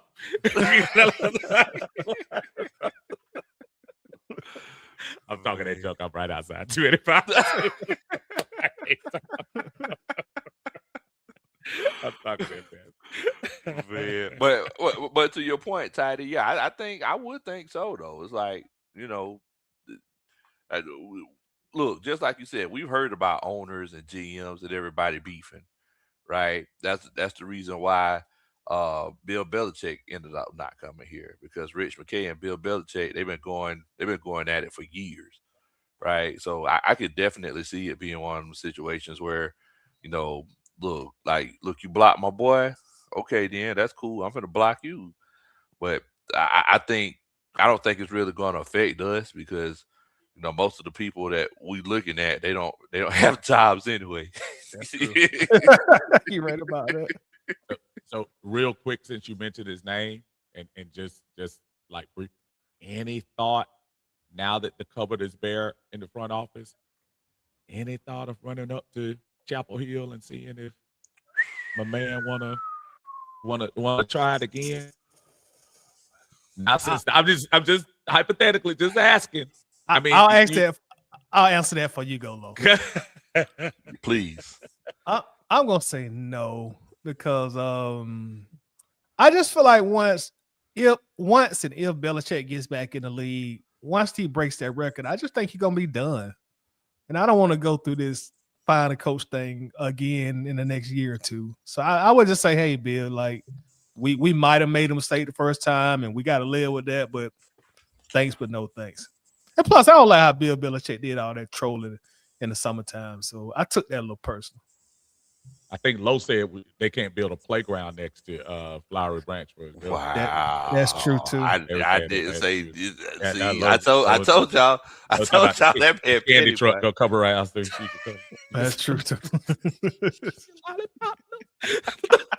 Mr. Man.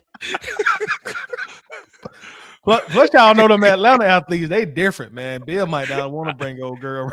Yeah, that is true. That is true. That's probably not a good idea for him. They different, bro. Hey, bro. One day she on Chapel Hill to come down here in Atlanta on the main stage.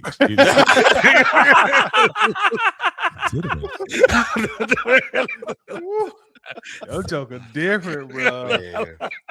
They different. But to answer your question, I would hope not. Anyway, I know that Arthur Blank has like a fascination with Bill Belichick.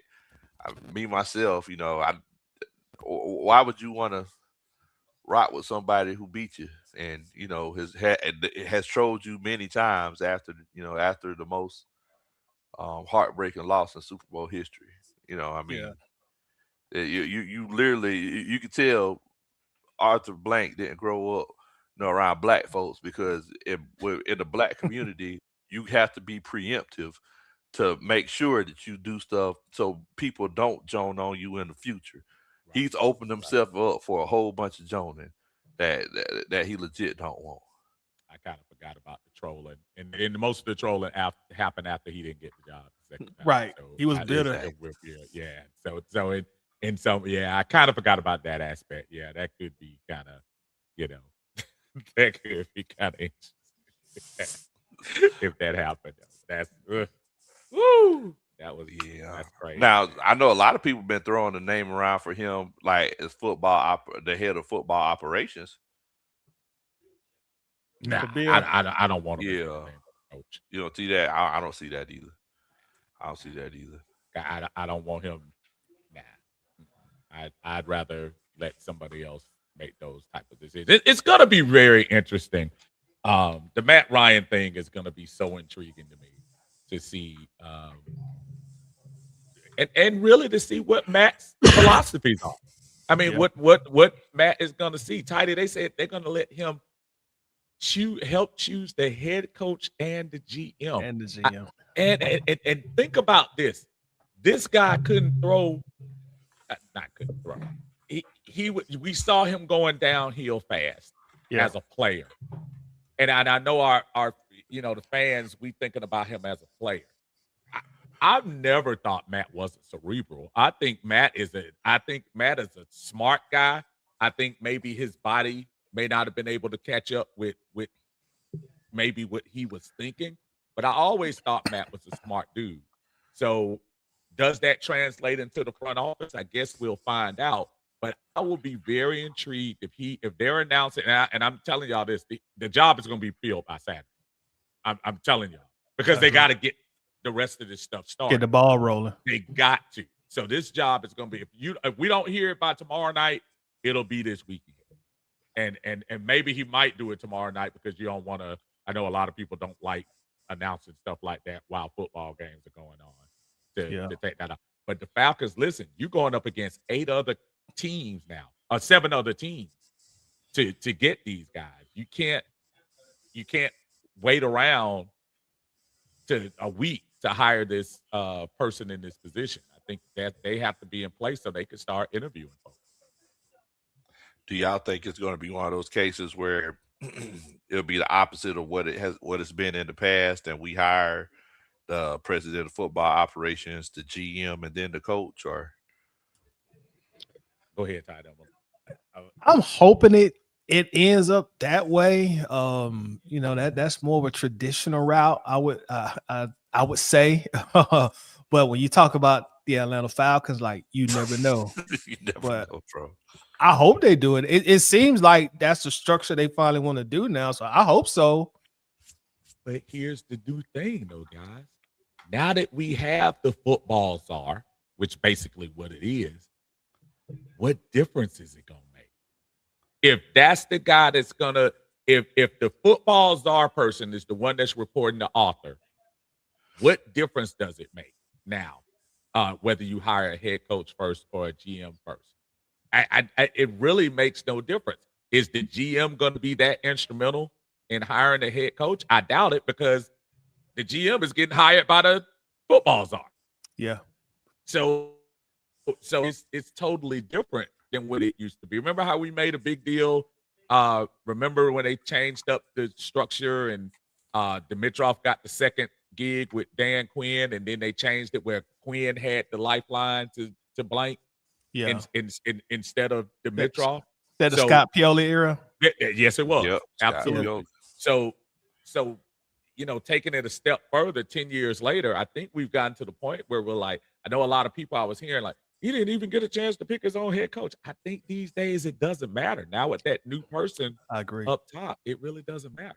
I agree totally on that, Steve. I hear that a lot too, and I be saying the same thing. Like, of course, you probably still got some franchises that still do it that way, but I don't think the vast majority of them really operate under that structure anymore. I don't think they do either. I don't. Also, we got another Superman chat. Justin, he says Clint Kubiak and Michael Penix. Woo, that's fire. Dun da da. That's a Superman chat. I'll always read your super chat. Uncle Steve will read your comment. Talk a lot about this and that. You know we act a fool. Should've known better than to answer that. The very comment I was reading. So we'll always read your super chat. I was down on the farm down there in middle Georgia. We had a video down there. We were out there with the cows, I feel so when I milk this cow. Tiny, why Stop, Steve knocking everything that's not Metro Atlanta, man? Like what?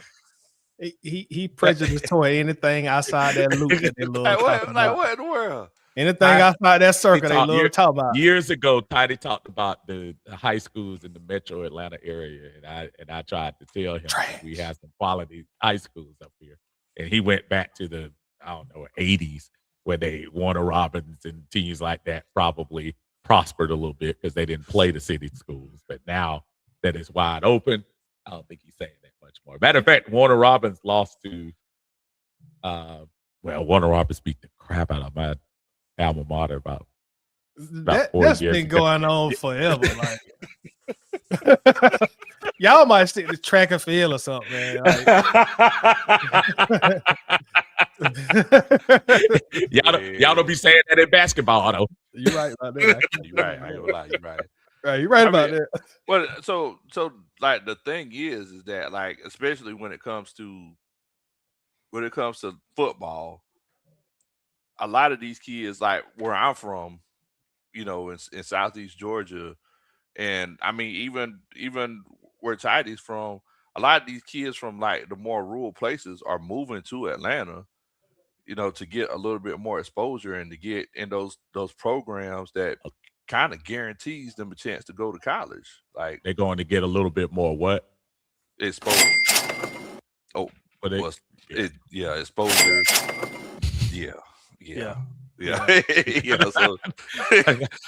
high schoolers can get that too. Yeah. Let's not pretend. Listen, they go down there. They go down there to Vidalia.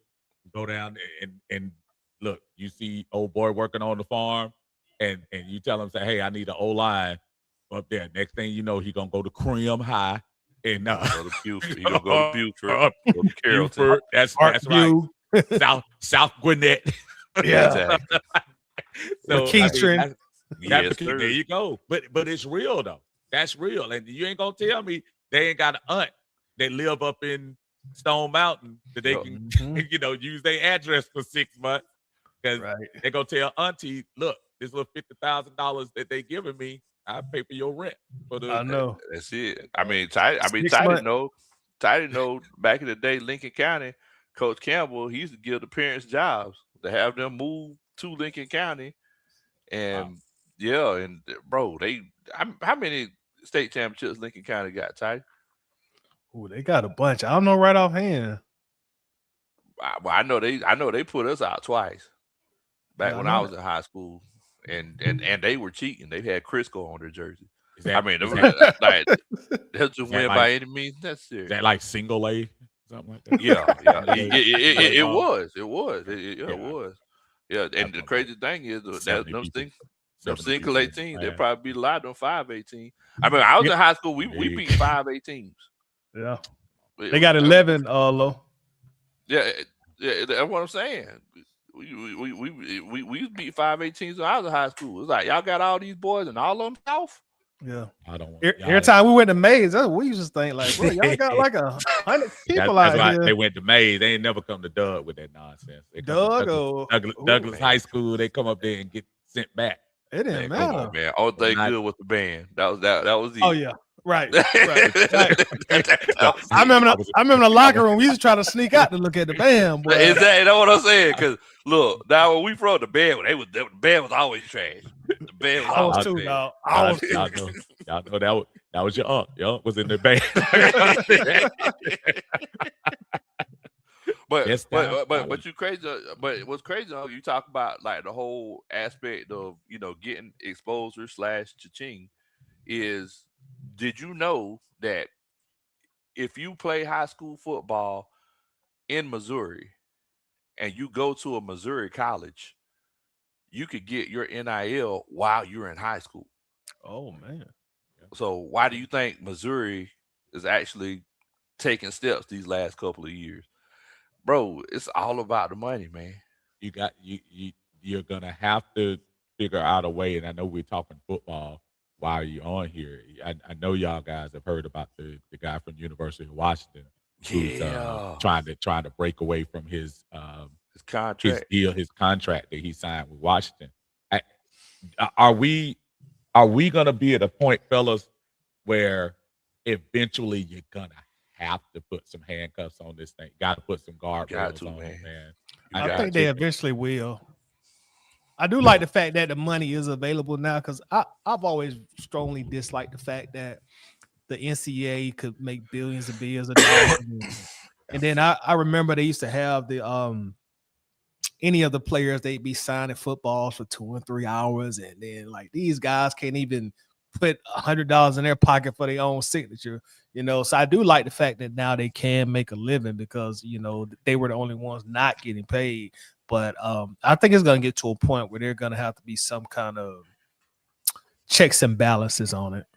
Got to. But I'm gonna tell y'all, man, it's like, bro, I'd have been in so many college football facilities across this country. Whenever I tell y'all it's the Wild West, man. I mean, at this point, bro, there's a kid that I'm helping. They offered him 50 acres of land. Oh. They offered him 50 acres of land in addition to money to sign to that. I ain't finna put the school out there. Yeah. Bro, there's one, and this wasn't one of my kids, but it's somebody I heard about. They bought the equipment, they bought the trucks and everything for him to start his own trucking company while he was in college. Wow. So it's starting to get ridiculous. They're going through so many means and everything just to get these kids to play football. And it's tough, because look, all these young kids who wouldn't have had any types of opportunities like this in the past, I'm so glad and I'm thankful for it. And the thing is that I really hope they use it to their benefit. Mm-hmm. Like, use those resources and put those resources where they need to be put. But man, it's getting bad. Somebody needs to crack down on this.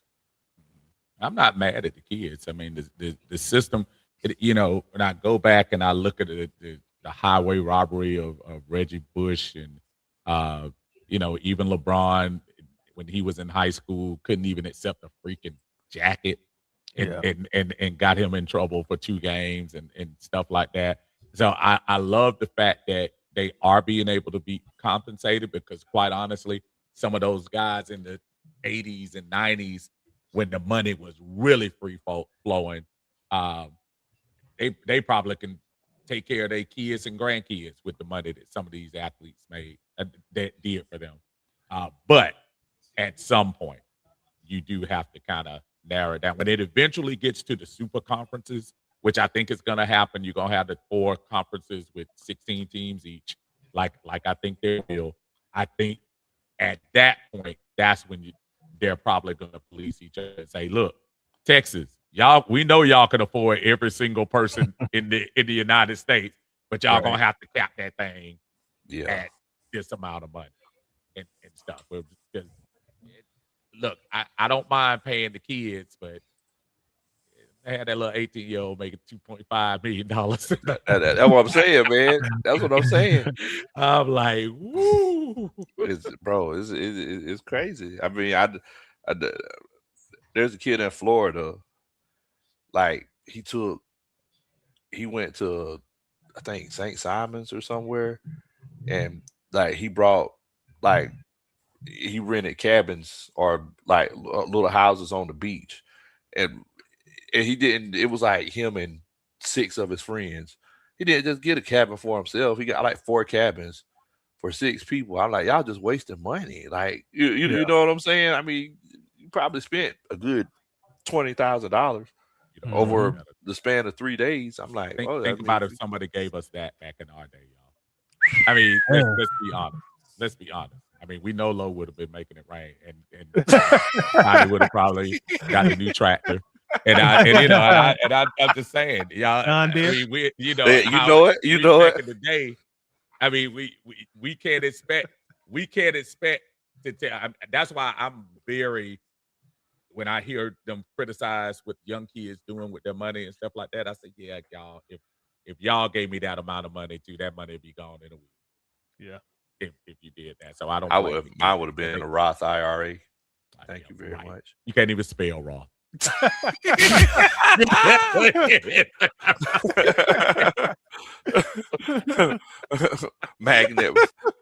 magnet school person, APS. So I mean, you know, that's you know. You know what? I like that, Lo. Good. All my Atlanta public school people rise up in the chat. Tell these folks. Tell these folks.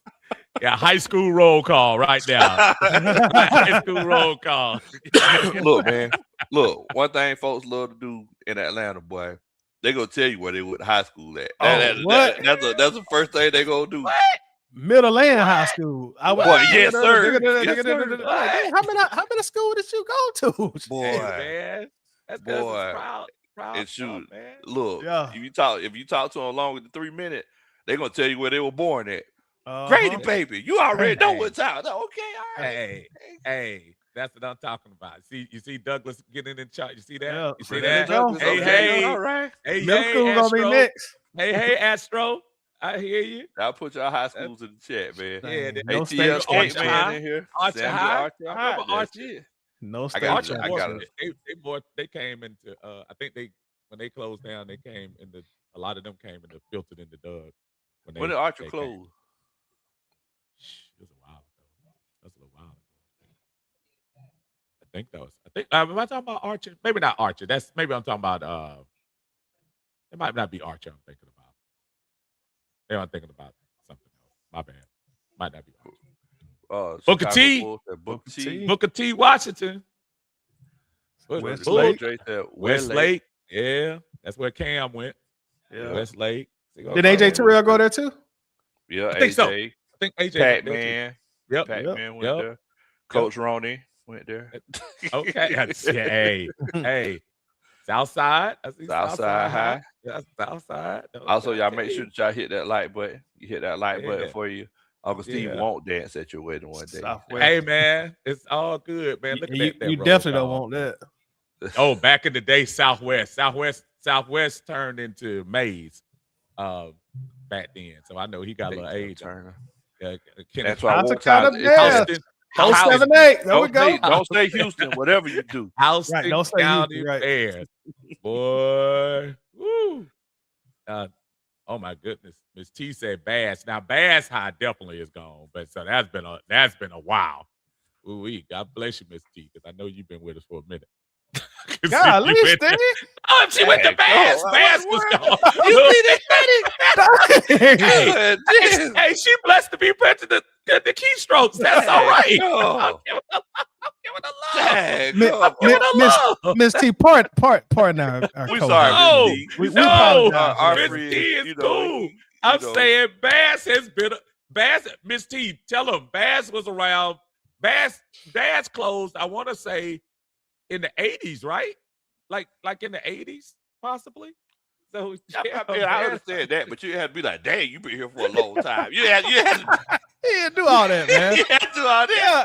And he was so dismissive, like, good Lord. Like, whoa. He's like, dang, you blessed. Like, Right. okay, all right. Dang, Like, we know you say your prayers. And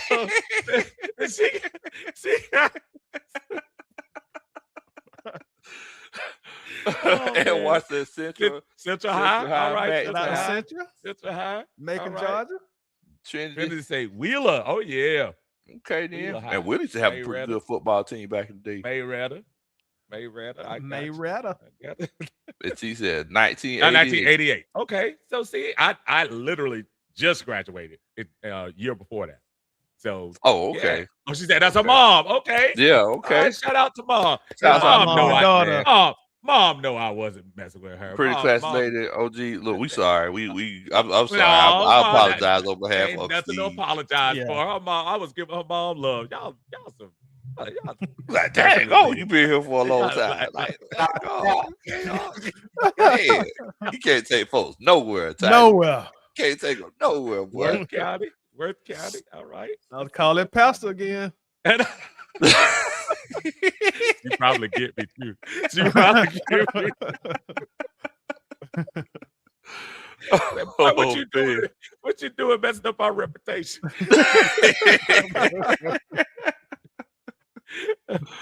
Man. Oh, y'all put your high schools in the chat, man. Now, while y'all put your high schools in the chat, I did want to ask y'all a quick question. Don't got nothing to do with football. Me and Coach Ronald, we were talking today. We got a little bit of an argument. Okay. I'm just going to drop it down. I asked Uncle Steve this earlier. Hold on, you wrong. What in the world? Smart man. I'm trying to get points, man. Smart man. She ain't gonna be mad at me. Smart man, Steve. Well, you know what? I ain't gonna tell you which one I said. So we'll take it from there. When was Michael Jackson the most popular, in the 80s or the 90s? The 80s. Okay. I say the 80s. Not even close. Not even close. Not even okay. Close. Okay. If you think about it, Off the Wall was released late 79. Off the Wall was Rock With You hit #1 in early 80. Then Thriller was released in 1982. Bad was released in 1987. So you think about that was really the height. That was also the public the debut of the moonwalk, which skyrocketed him to different heights. Motown 25, right? Motown 25. That's right. On Motown 25. You're absolutely right. So that was right at, I think that was early 83, if I'm not mistaken, because that was Billie Jean that he did on the show. So yeah.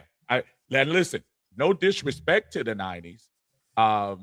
Mike was still Mike in the 90s. But if you really look at it, Black and White, if I'm not mistaken, that was off his. Was that off? No, not History. What was the album? That was Invincible. Was it Invisible? Yeah, I think that was Invincible. Invincible. Okay, so Black and White was the only #1 from that album. Even though, obviously, Remember the Time, to me, that's my favorite Mike. That's my jam. What, the #1 song? Remember the Time is my personal favorite. That didn't go #1? No, #3. Number 3. What? Number 3. Number 3. With that video? That video hit #3. Y'all already know. I can name every Michael Jackson #1 song right off the bat, right now. Wow. But Black and White stayed #1 for 8 weeks. Remember the Time was the follow-up, and it got stuck. And I'm trying to remember what song was ahead of it. That whatever the song that was ahead of it stayed at #1 for a while. I can't remember what it was. Was it Scream? But, Scream hit #5. Scream only hit was #5. on that album? Scream. No, it wasn't on that album, but he was saying, "Oh, okay." The Scream period. That was number 5. They say Black and White was on Dangerous, y'all. Dangerous. It was on Dangerous. Okay. That was the one after, because it was Thriller, Bad, Dangerous. That was the name of the album? Dangerous? Yeah, it was Dangerous. Yeah. Dangerous. So Dangerous had the Michael Jackson. I mean, not Michael Jackson. Michael Jordan. That was Jam, right? Jam with Chris Cross. Jam on that album. Yeah. Heavy D. Or was that the next one? That was on Dangerous, right? That's what I'm trying to remember. Oh my goodness. Oh man. So yeah, everybody in the chat, y'all let us know, when was Michael Jackson the most popular? Yeah. Was it in 80s, as a matter of fact, and if you could let us know which decade you were born in as well, because I think I think that has a lot to do with it. But a lot of people say the 90s. Probably because they were born in the 80s. 80s, exactly. Yeah, Mike was in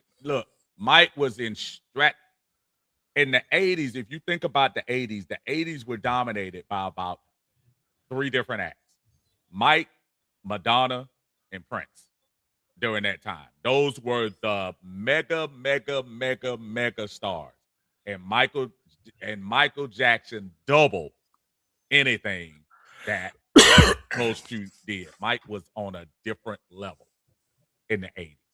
He was. It's not saying like like I said, not saying the 90s weren't profitable for Mike, but yeah, Dangerous. Yeah, Dangerous. Okay, so if Dangerous was 91, then that had to be Black and White, Remember the Time. And I could have sworn that was Jam too. Wasn't that Jam? Wasn't that? I could tell y'all. Jam, it said it was released July 13th, 92 from the Dangerous album. Fourth single. Okay. Invincible was actually like in 94. That sound about right. 94. Yeah, 4 or 5, somewhere in there. Somewhere in that. That's kind of when you saw kind of was coming down a little bit. Coming down just a little bit. There you go.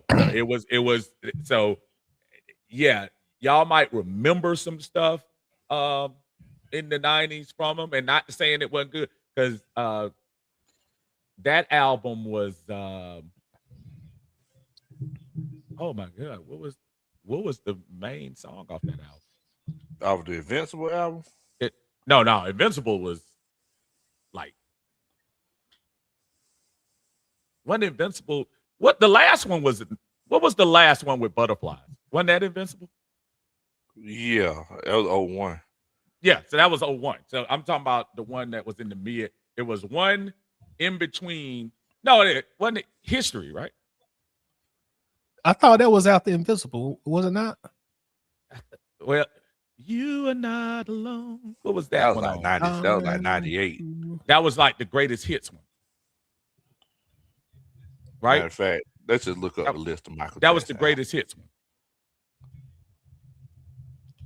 Like I said, History came out in 95. 95. Okay, so that was the one with Scream. Scream was the debut single with him and Janet that hit number 5. Mm-hmm. You Are Not Alone was the first song in Billboard history to debut at number 1 when it debuted. That was the very first one to do it. But after that, Mike kind of leveled out a little bit. Yeah. He did, and also around that time, allegations. The stuff. That's right. So that's when Mike kind of leveled down, and as great. I thought Invincible. I don't know if y'all. Invincible was a very nice album. Rock My World, Butterflies, and everything like that. But at that time, Mike was kind of like a little sizzle point. It almost would have been like buying R. Kelly at that time, but not on that level. But you know what I mean. And also, I think the infusion of music changing too impacted him as well, because you had Mary J's. You just had a lot of different kind of R&B coming in, and then the golden era hip hop was on the brink. So the landscape of music was starting to change around that time as well.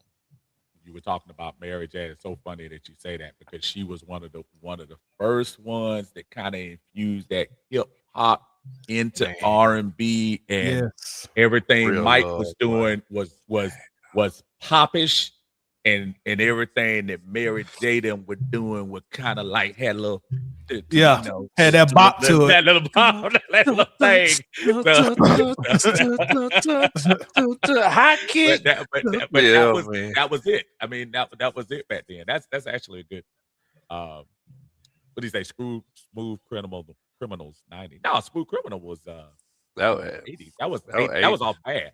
Yeah, that was all bad. Yeah, that was 80. That was like 80. I mean, it's looking like, based off the chat though. Yeah, I'm gonna have to. Yes, it's gotta be, because I'm not trying to be funny. I think you're gonna say what you probably remember. Yeah, and I think the answer truly, his peak, his astronomical peak, was in the 80s. He was still around in the 90s, but he wasn't hidden like you were. I'm sorry, Steve. You good. I think the most maybe logical way to look at it is really whenever Thriller was released. Has any album ever sold more copies than Thriller? No. Has any album came close? The Eagles' greatest hits was popping back and forth. Greatest hits.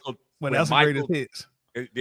When Michael died, then it was all over with. Crazy. Thriller Thriller kind of came out. But as far as, you're absolutely right, Thriller broke the record. Right, and it is kind of unfair with the greatest hits to kind of put that up against a regular album, studio album, a studio album. So Thriller, yeah, you're right. Yeah. Thriller was the highest grossing album before it finished its peak. In other words, when Thriller was released in 82, by the time 84 came, it was already the biggest all time selling album. So. I remember being a kid during that era, man. It was like it was unbelievable. I remember anytime Mike would release a video, it would be bigger than an NFL game. Yes. You'd have a primetime show for it, and they would advertise it. And people would just get in front of their TV and watch it, and that's what you talked about for the next 2 to 3 weeks. It was, if you didn't live that era, and luckily I was here, and it was those jackets. Michael Jackson was beyond huge. Huge is not even the right descriptive for him. You said this, Tidy. I don't know if people remember, they debuted Bad on network TV.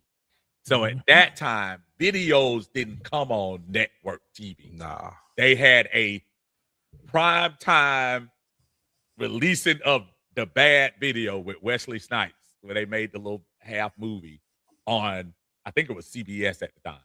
And I just remember saying, oh man, this dude right here is like hot as fire. So I hear people, going for the 90s, and God bless you, but nah, it's not close. And you know what's even crazier is the fact that everybody knew whenever Michael Jackson was dropping a video that we didn't have no social media. Right. Yeah. Right. Because we talked to each other back then. We talked to each other back then. Exactly. Like, hey, you be at church, you be like, hey, Michael Jackson dropping that black and white video. Y'all make sure y'all at home now, 5 o'clock.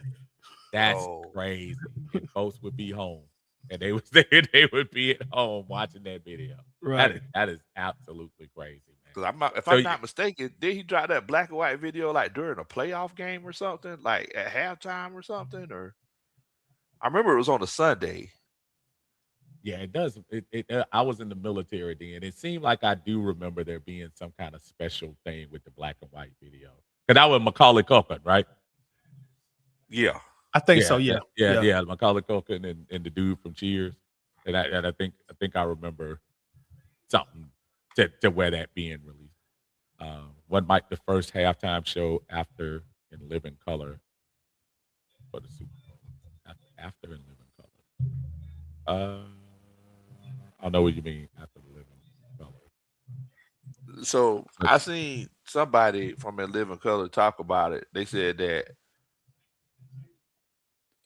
I forgot how they explained it. I do remember there was a year that during halftime, In Living Color literally popped on at halftime and had their own halftime show on the Fox channel. Like They had a living room. They did the little Men on Film, and I think Fire Marshal Bill and whatever. Home in the Clown. Home in the Clown. Yeah, there you go. They did their little sketch thing in that. So as soon as halftime started, they were like, hey, turn to Living Color. We'll put on a halftime show while everybody else doing their halftime show. But I think going back to 3 Dirty, I don't think that was the one that Mike was. I don't think they would compete with that. I don't think they would have competed with Michael Jackson. Yeah. I don't think they would have gone up against Mike Living Color with him. I don't think so. And apparently the Braves dropped their TV deal. I think I was seeing something about that. I think I saw something. I think it's like 9 teams that did that. Thriller Records said 37 non-consecutive weeks at number 1. Yeah. Ooh. Yeah. That's not, I don't think that's not the record for number 1. I think the number 1 is another soundtrack. I think soundtrack from South Pacific. I think that was number 1 for like 60 something weeks. But as far as number of units sold, Thriller is far ahead. But speaking of Billboard, this is just one of my quick pet peeves, fellas. Being that I was in both eras, you know, the physical copies and the streaming era. Steve, I know you was 8-track, but we ain't going that far back. Real to real, baby. I remember that. Like one thing that aggravates me. I mean, it don't aggravate me. Well, I'm just upset about it. But I don't know. Now, like I see all these people, so and so just broke the #1 at Billboard and all this, and I be thinking to myself, but that's streaming. Like back in the day, man, you had to walk, you had to get in your car, or you had to walk or get on the bus. You had to go into a retail establishment and buy these albums, buy these singles. That's when they still sold singles. So that's how they track singles back then. And now all I gotta do is let me get on this phone. To me, I know they'll probably never do it, but I really wish there was some way you could separate streaming records and physical copy records. I wish there was some way they just would separate the two, because I just think it's in nothing against, you know, these new artists. Nobody could determine when they're born or whatever, but it's just such an unfair advantage to me, because it's not the same. I think they Billboard, in my opinion, was trying to go with what the new thing was, which was streaming at the time. But what they found out in some of that streaming numbers that they get, I know y'all heard of K-pop. A lot of the K-pop groups, they would the little group BTS, worldwide they're popular, but they would have factions of their fans that would literally get on their YouTube and play the video over and over and over and over and over and over and over and over and over. You get my point? Sound like Drake. Sound like Drake fans. And that's probably what I know. And they started doing that, and you probably got the Drake. I'm sure the Beehive does it. I'm sure you know, the Barbs. I was trying to think what they called Nicki Minaj folks.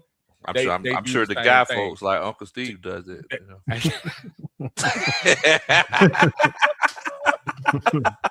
I don't know if you know this title. Uncle Steve get next to the guy, boy. That's like a local guy. Teddy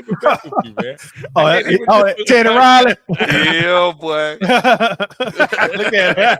Damn. Oh, damn.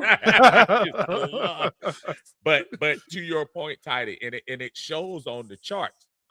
There are songs now that stay on the charts for 50 and 60 weeks in the top 10. That doesn't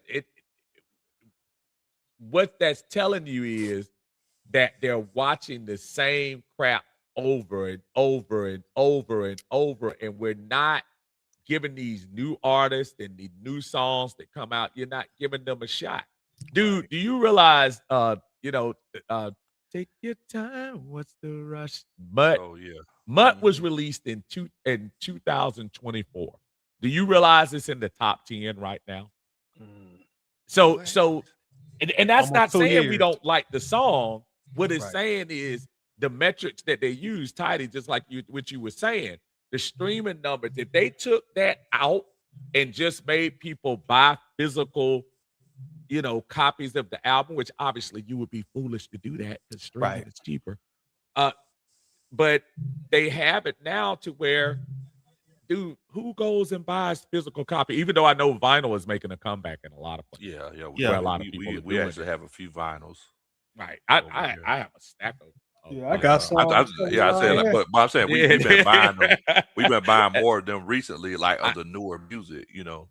Dude, I got that was one of my Christmas gifts from my mother-in-law before she passed away. She gave me one of those, and because she thought she knew I had a whole thing of vinyls, and I still keep them. But to your point, the big artists, that you'll see them release vinyl copies of it, and that counts towards the chart. How do you count streaming? So like I keep hearing rumors that J. Cole's coming, is either J. Cole or somebody's coming out tonight. J. Cole or What? Drake. Yeah, I didn't know that. Yeah, I think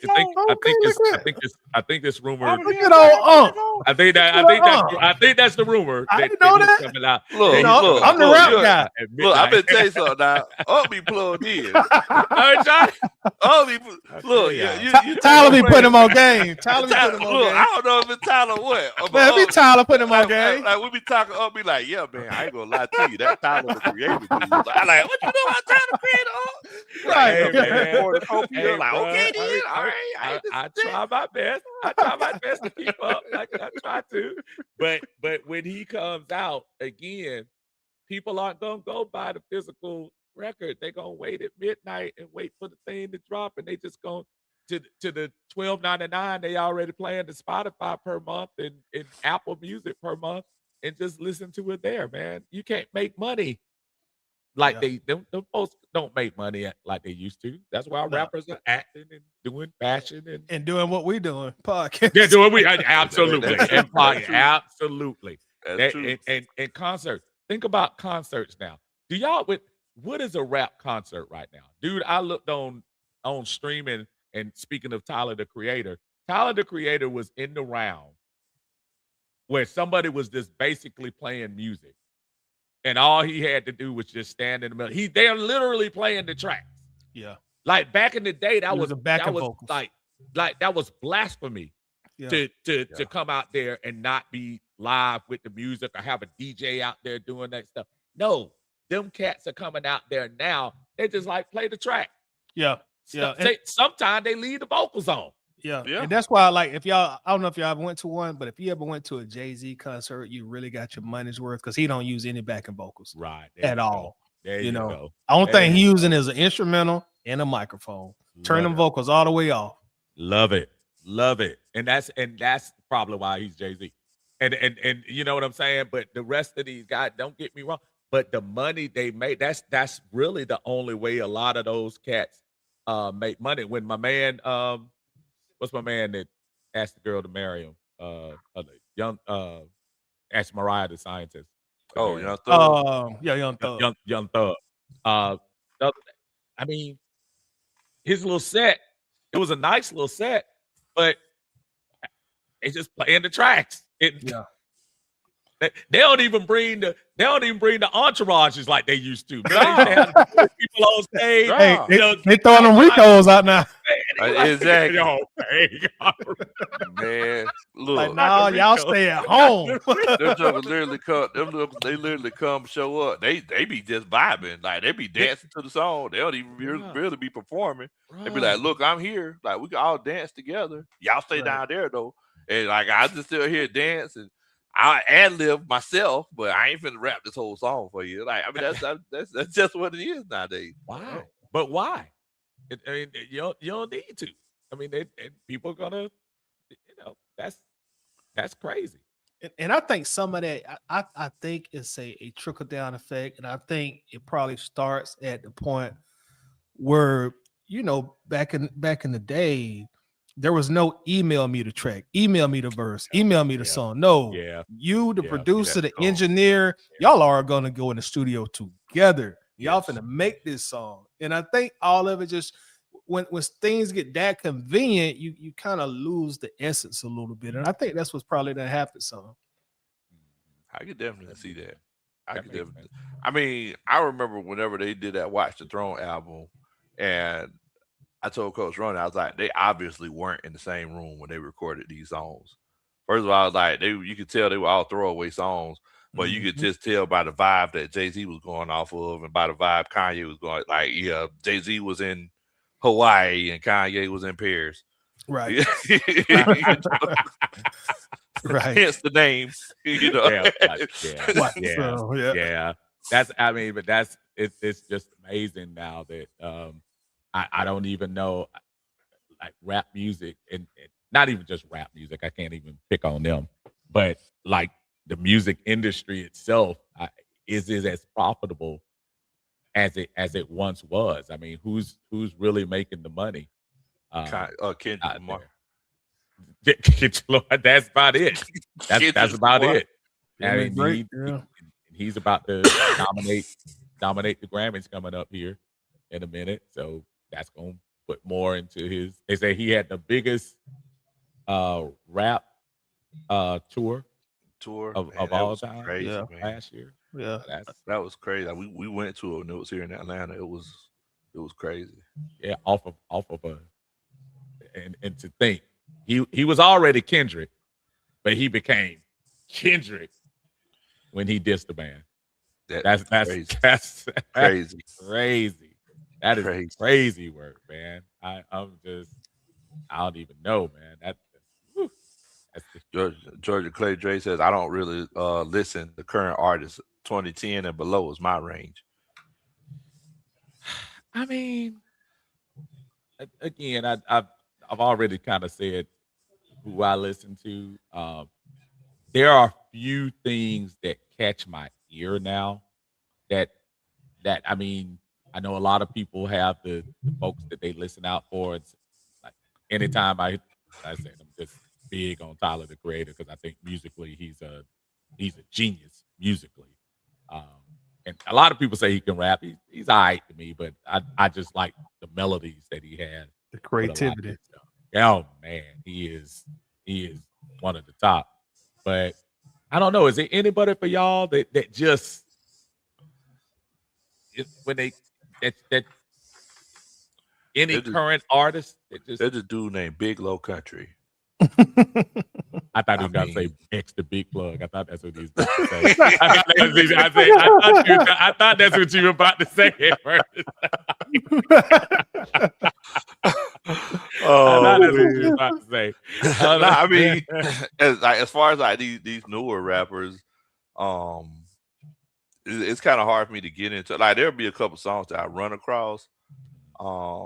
That Coach Ronald, she tells me all the time. It's like whenever we sit around and talk about music, Coach Ronald be like, "Yeah, Coach, he doesn't listen to new music. He always wants to listen to his 90s and early 2000s stuff." And I do. I mean, that's true. But I do listen to, some of these new Young Thundercats and everything. But I mean, as far as like a current artist right now today that I try to keep an ear out for, there's really nobody, because I came up in the like the old school Cash Money days and the T.I.'s and Young Dro, Jeezy and all that, and even before that in the 90s. So yeah, I mean, it's hard for me to really get into any of these new rappers. Now, as far as like the R&B side of it, I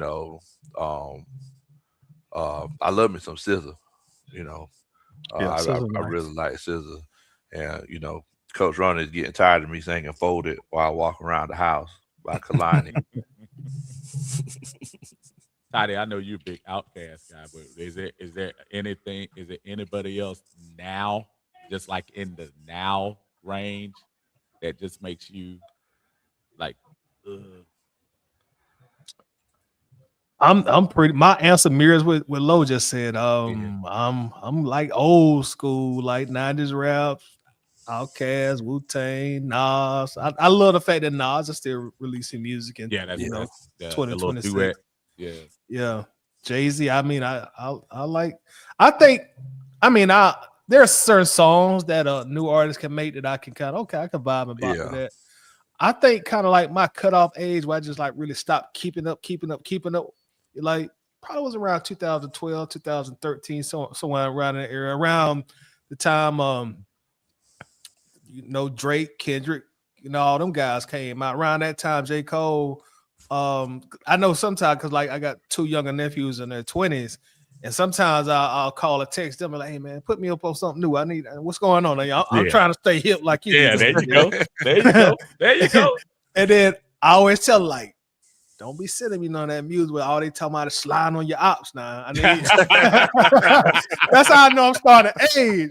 And one of my nephews like, "Hey, now I'm gonna give you somebody who be dropping a little knowledge like you like." I'm like, "Oh, you want to hear all that demon time music? Now I need some balance."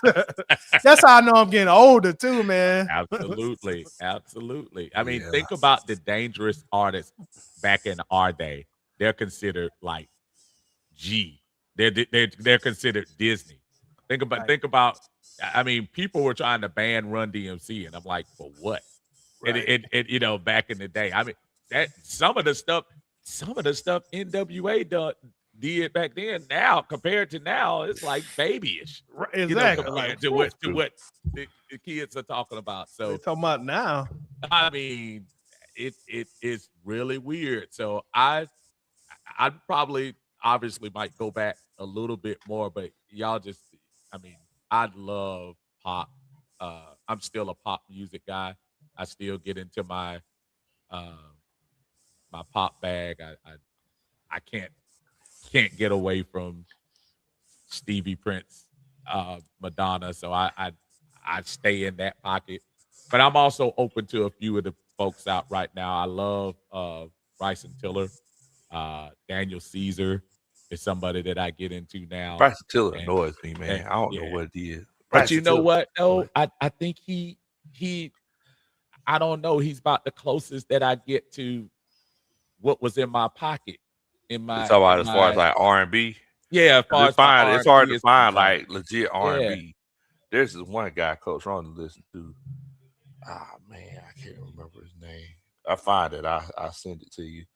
But yeah, I mean he was an R&B. But you know what? One thing that I miss the most as far as like R&B music, I miss the four brothers and the matching outfits.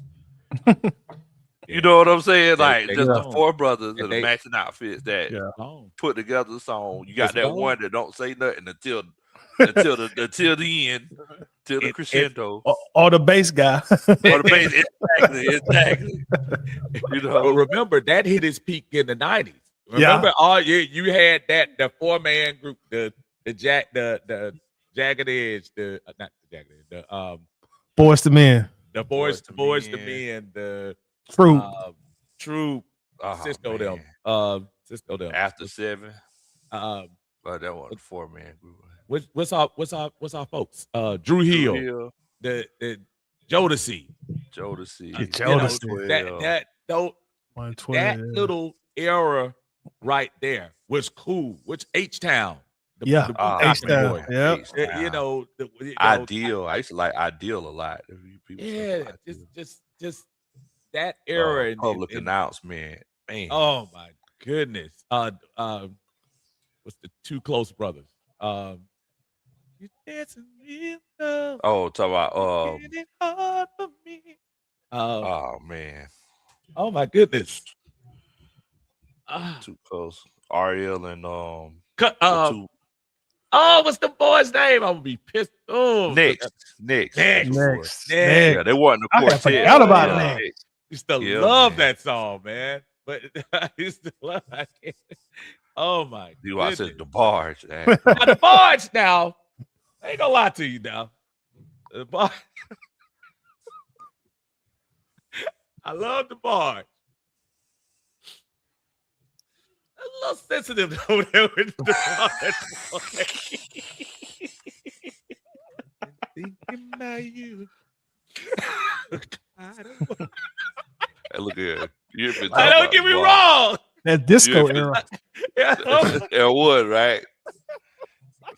The horns were hitting, boy. I love the barge. Man.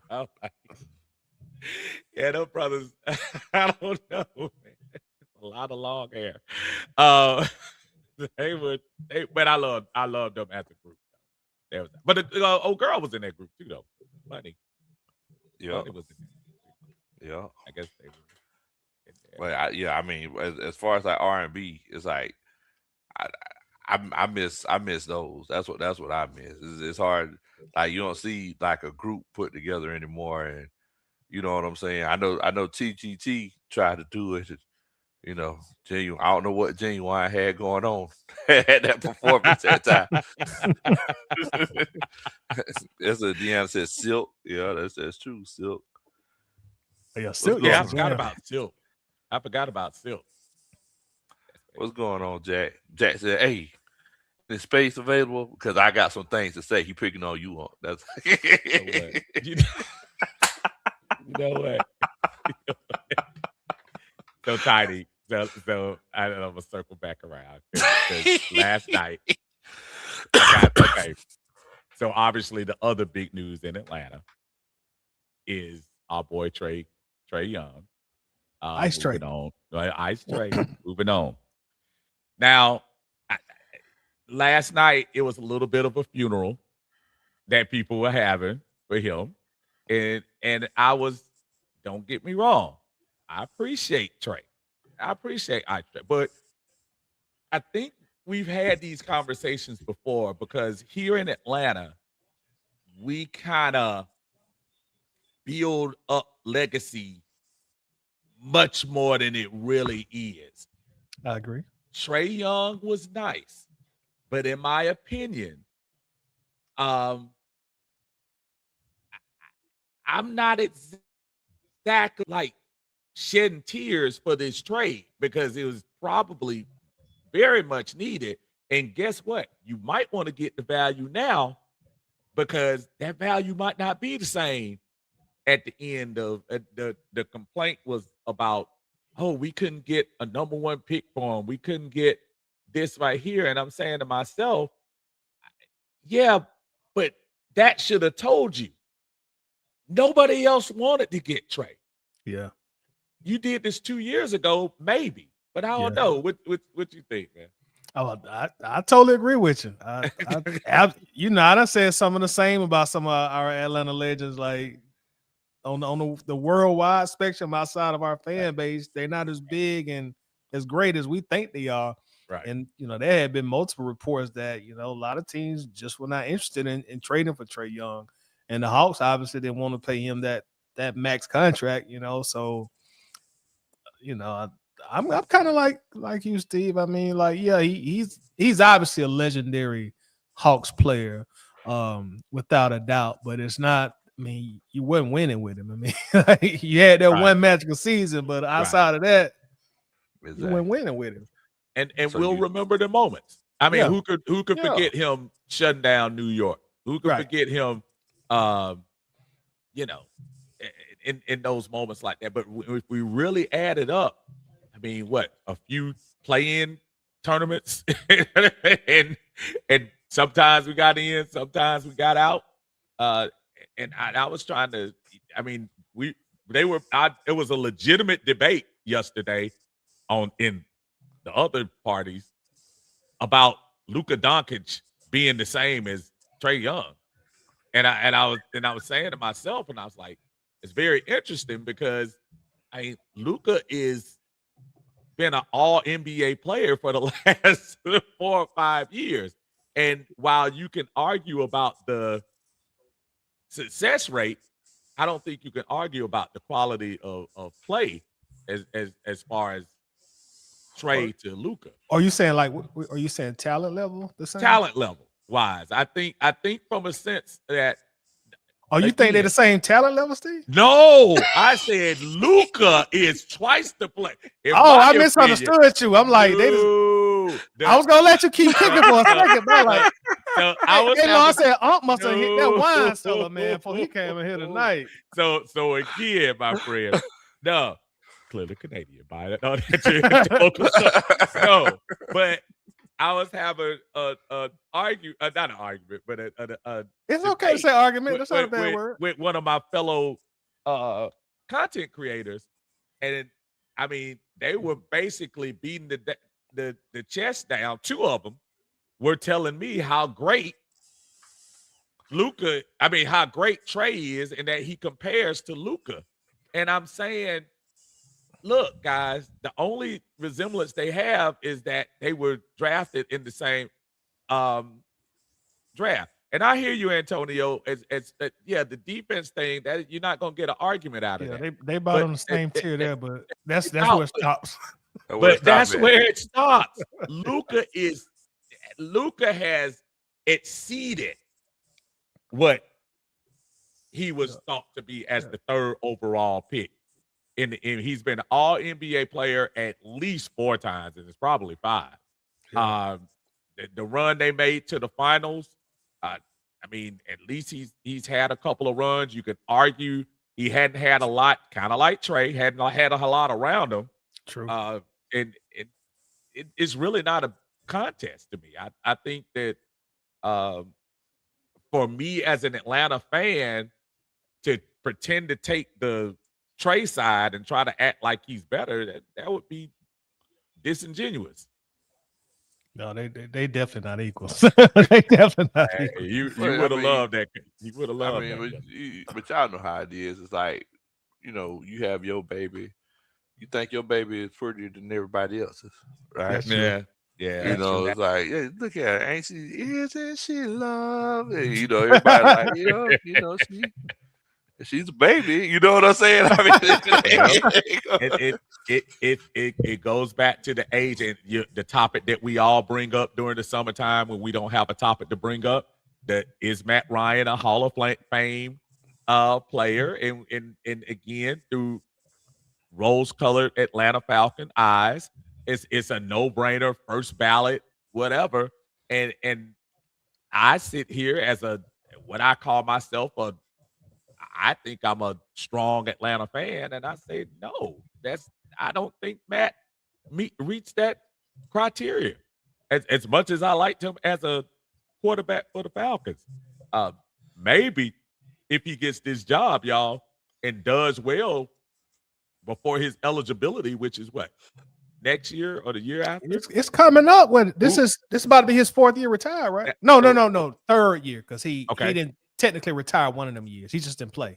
So putting those two together, fellas, think about it. If Matt Ryan can come in here and be able to put his stamp on a winning team the next 2 years, does that help his credibility into well, you're not supposed to think about it that way, but you know how subconsciously that stuff will get into your mind.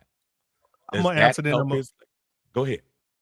My apologies, Steve. I'm going to answer that. Go. This may be a surprise, but I actually think the job he is now about to leave gave him a better shot than the current job he's about to take.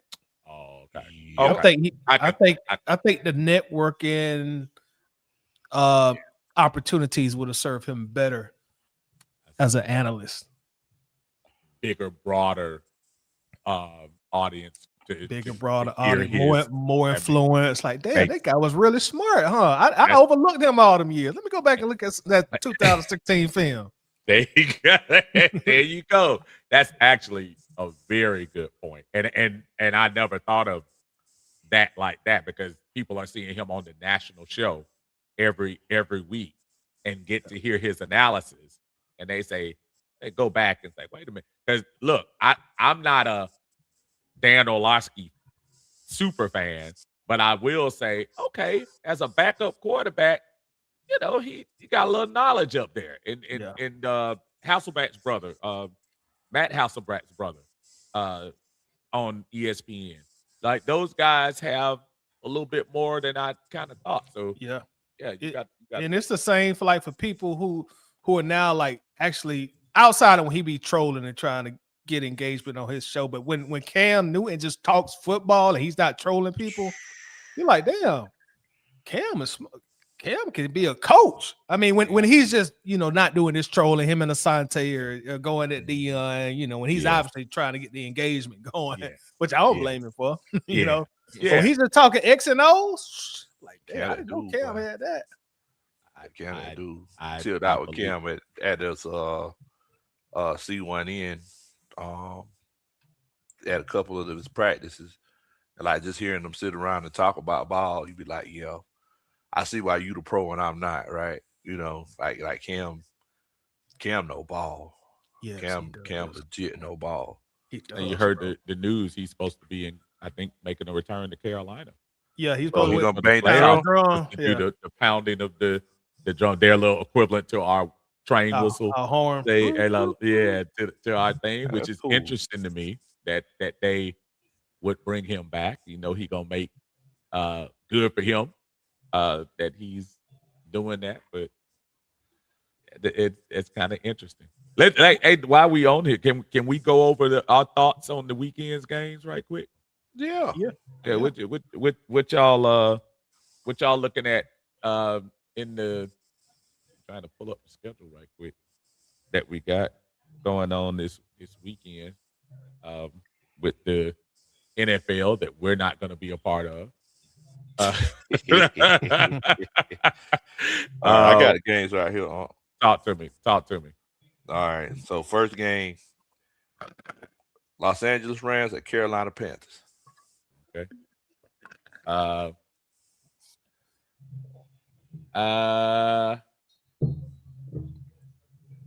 Give me Rams 30, Carolina 17. Daggone. Double digits, huh? Double digits. Goodness. What you think, Ty? I don't know why, but there's a part of me that thinks Carolina might just make this a game. Me too. Me too. I think they've been out the playoffs so long they're gonna be scragglers. If I gave a score prediction, I would probably say 24-20 Rams. Okay. I'm gonna go for Carolina. I think Carolina might pull this out. I'm gonna say 21-23 Panthers. One of the reasons why I think the moonshine, as far as the percentage wise in the cup that you're drinking, might be a little bit more mixed than normal. If you look at Carolina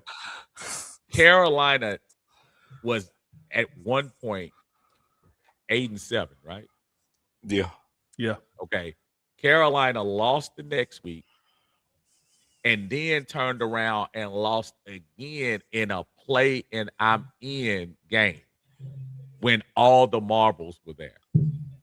There is something in my mind that says if Carolina was that team, I think they would have taken care of business against Tampa Bay.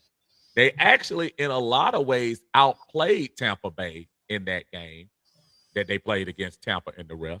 But yes, but again, you had the opportunity to close it out then, and you didn't. I think the Rams are just a better team. Devontae Adams comes back. I mean, it's See, and this is the reason why I was saying that I feel like Carolina could pull it out.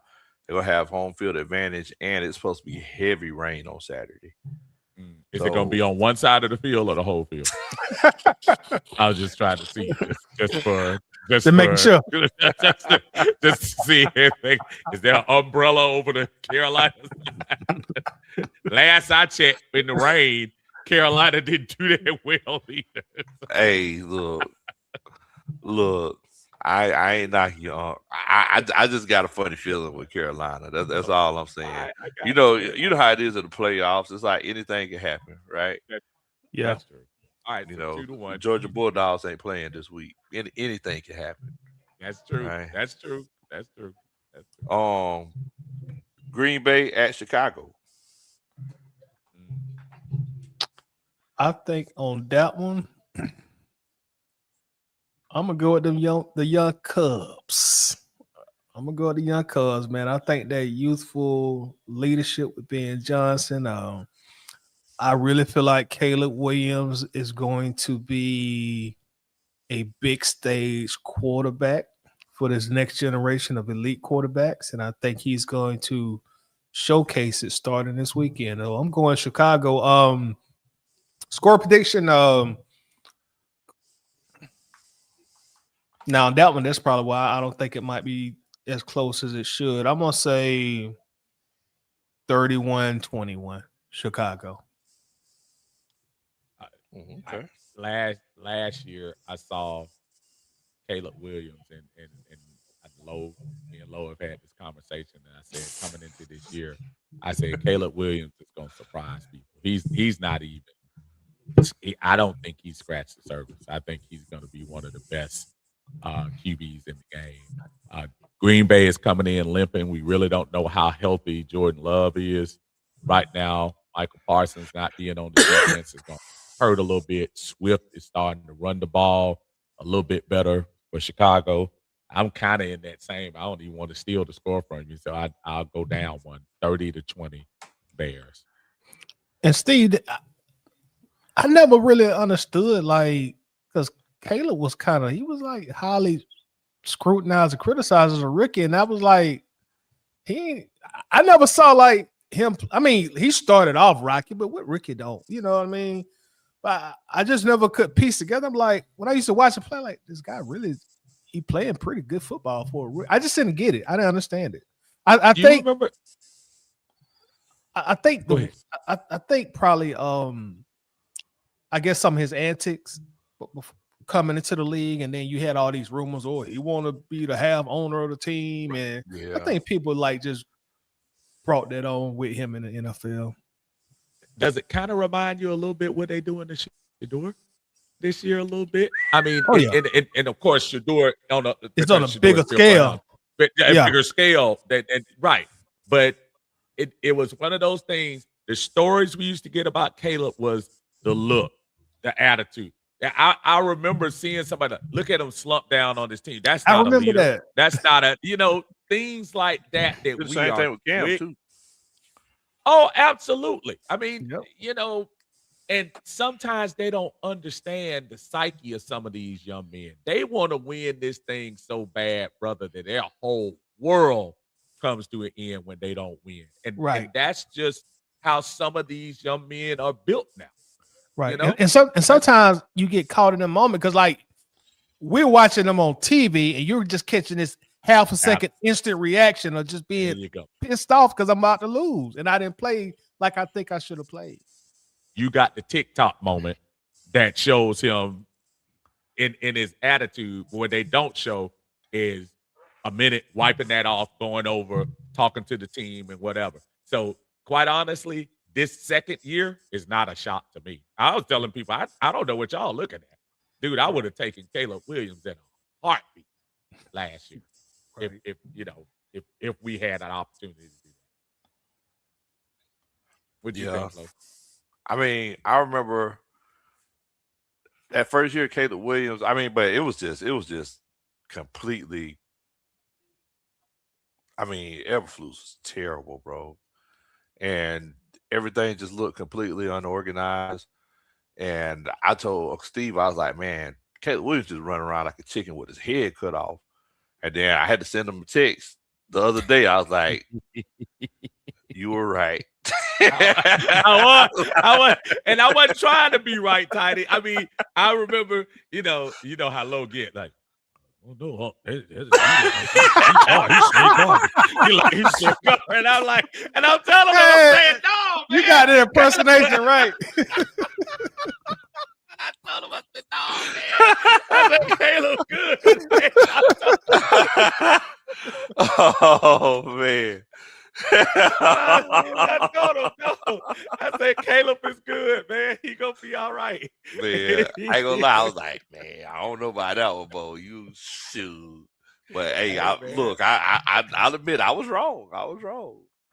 No, ain't nothing wrong with that, brother. You know, they ain't nothing but me and you. I was just laughing because he literally out of nowhere, Tiny. He just see me this way saying, "You right, man, Caleb."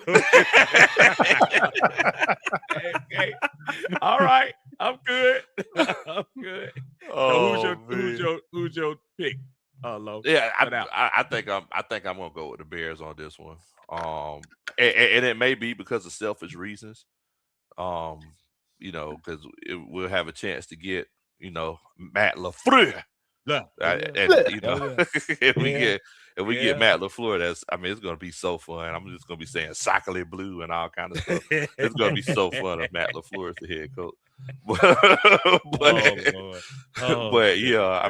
I think the Bears just got too much for him. Like you said, we don't know how healthy Love is, and I mean that offense is just they're on a whole nother level.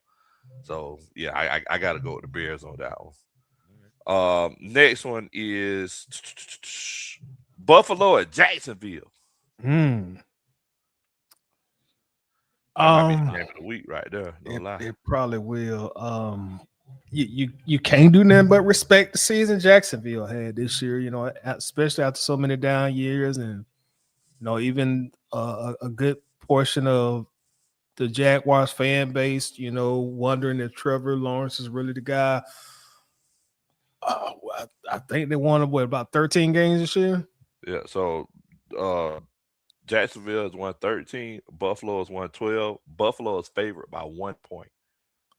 Okay, yeah. To make it quick, I think Jacksonville is headed down the right path to be a dangerous team these next 3 to 6 years. But I think Josh Allen and that experience of being in the playoffs and being in the big moments and knowing what it takes to play a complete game and how the speed and the tempo changes in the playoffs, I see Buffalo probably by a field goal. It could go into overtime, but I see Buffalo winning this game. Shoot, score prediction, 14-17. Ooh. Okay. What you think, Hearing it from me here, and if I'm wrong, I'm wrong. This is going to be the first playoff that Josh Allen didn't have that immovable object in front of him, number 15. And whether he have to be on the road or not, I think Josh Allen is going to look at this as this is his validation year. He has no Lamar, he has no Mahomes in the AFC. And I think even with a young Drake May sitting out there, even with Denver's defense sitting out there, I think Josh Allen is saying, if I ain't going to get it done another year, this going to be the year that I'm going to do it. I'm same with you, Tidy. I think it's going to be a low scoring game. I think it's going to, give me Buffalo, maybe a smidge higher. I'll go 21-17 in Jacksonville. Okay. I forgot 15 ain't there. Good. 15 point. Ain't Bring it there, up. 15 The eighth wonder of the world. Get your chat there, Lo. Oh, yeah. So Jake Hoop, he says, do y'all think a big name and it will be traded forever for a first round pick back? Wait a minute. Am I reading this wrong? Yeah. Do y'all think a big name will be traded for our first round pick back? So in other words, I shouldn't have read forever. Recoup. I speak jive. So okay, gotcha. Dun, dun, dun. That's a Superman chat. Appreciate that, Jay. What's love? Sometimes I speak mistype stuff sometimes. I'm the mistype king. I be looking back like, damn, did I type that? And Jay Coop, that's not no hate on you, Jay. I know that's not no hate on you, Jay Coop. I'm messing with you because I mess up a lot. So trust me. Hey, same thing here. Yeah. Same thing here. I'm like, I know them folks who read that thing. I'm ignorant as that comes. but to answer that question, I don't see us trading anybody big time, man. I think the Falcons are gonna roll like they roll. As Arthur Blank says, man, and I know we never really get back to the game, but I really think this roster, even this year, with the guys that are leaving, I still think this roster is capable enough to win the NFC South, and we'll make some changes. Got to get the quarterback situation figured out, but I still think in the NFC South we have an opportunity. So I don't think you play with trying to trade anybody. I don't even know aside of Bijan right now if anybody is going to be worthy of going back of getting a first round pick back. That Bijan is your only first round pick player right now. Okay, would y'all agree? I mean, yeah. Who are you think that we would be willing to trade? I mean, I'm saying like that we would be. Yeah. I mean, and first of all, and mind you, I'm not willing to trade Bijan. No. But I was just thinking about like James Pierce or, like, I don't know. I mean, it seems like he won the first, right? I don't even know if he's worth the first at this point. Man, I think he would bring you a good investment back, but I don't know. He might be. I don't know because he technically was the first. Yeah, he probably is. Yeah, I mean, maybe not a top 10. Yeah, maybe. Yeah, but I don't. Bijan is the only. Not even Drake London. Drake is second round. Yeah, that's what I'm thinking. Second, Come on, Steve. I don't know, man. No, You had like we said Darnell Mooney. No, right. I was saying David Seals. Drake. Like, come on, man. I can see a second round pick, but I think Drake is third, man, right now. Okay. I ain't mad at you. I ain't mad at you. And love Drake. Love Drake. I can't. Nah, I don't see it. Well, as far as my prediction for that Buffalo Jacksonville game, I apologize, fellas, but I got to go against the grain. I understand this is Josh Allen's opportunity, and it's going to make some great television for next year because they're going to talk about how Josh Allen had free range, and he unfortunately he doesn't have a Lamar, he doesn't have a Patrick, but he does have a Trevor. And Trevor's been playing some pretty good ball. Yes. Jacksonville by 7. I'm just going to say it. Jacksonville by 7. Convincingly. Duval.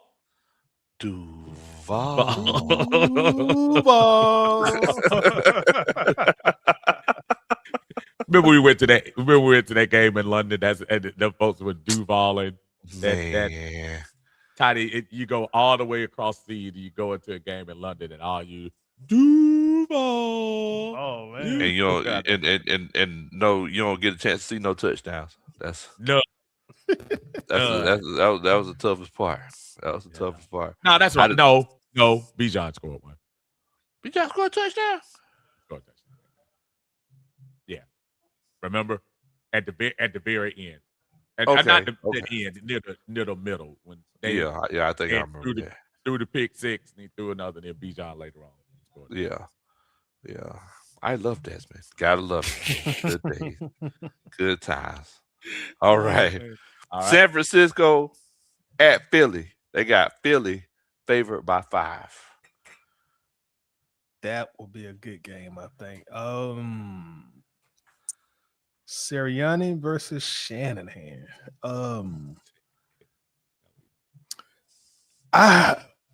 I gotta go with Philly, man. Like them boys play some hard-nosed football. They got talent on both sides. It's playoff atmosphere. They know how to win.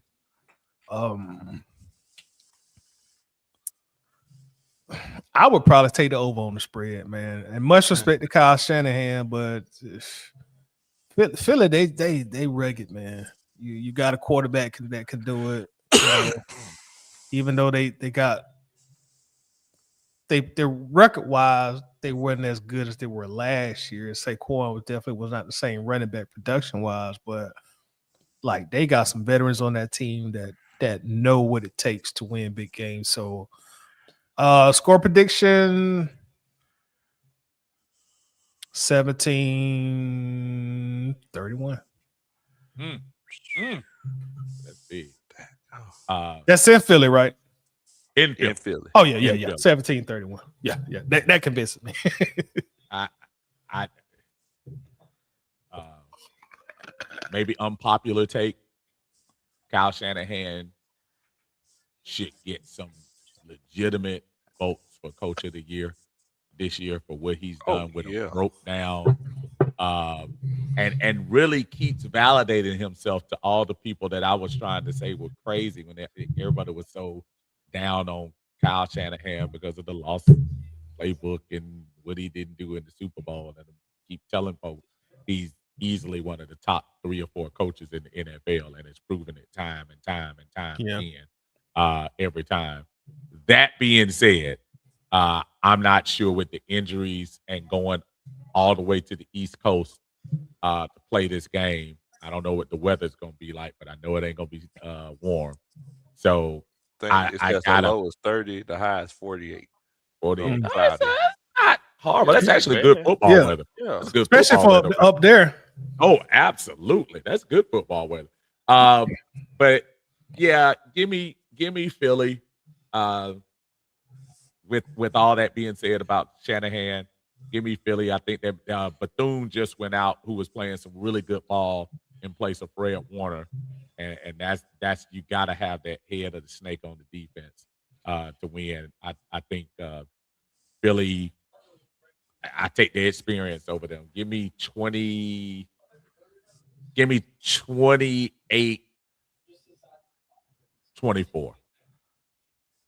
Yeah, I think I agree with y'all. I think I'm going Philly. I know everybody's talking about how Philadelphia, people talk about the whole Jalen Hurts and AJ Brown situation, but these guys have been here before.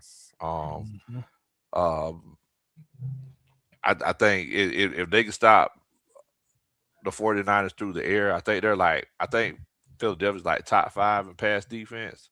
If I'm not mistaken. If they can stop the 49ers through the air, then that's pretty much over. So I'm going Philly. I'm going with them by 7. All right. And then we got the Chargers and the New England Patriots. New England has a 3.5 point spread. I'm gonna go on that one. They're playing in New England. Yes, they're playing in New England. Very tough to win playoff games there, obviously, and they're back. They're back. They're supposed back. to be raining too. Yeah. Supposed to be raining. They kind of weather. Man, watching Drake May throw the football. Although he had some turnovers when we played him, but I could just see like that kid is legit throwing that ball. He got the poise of somebody that's been in the league 7-8 years.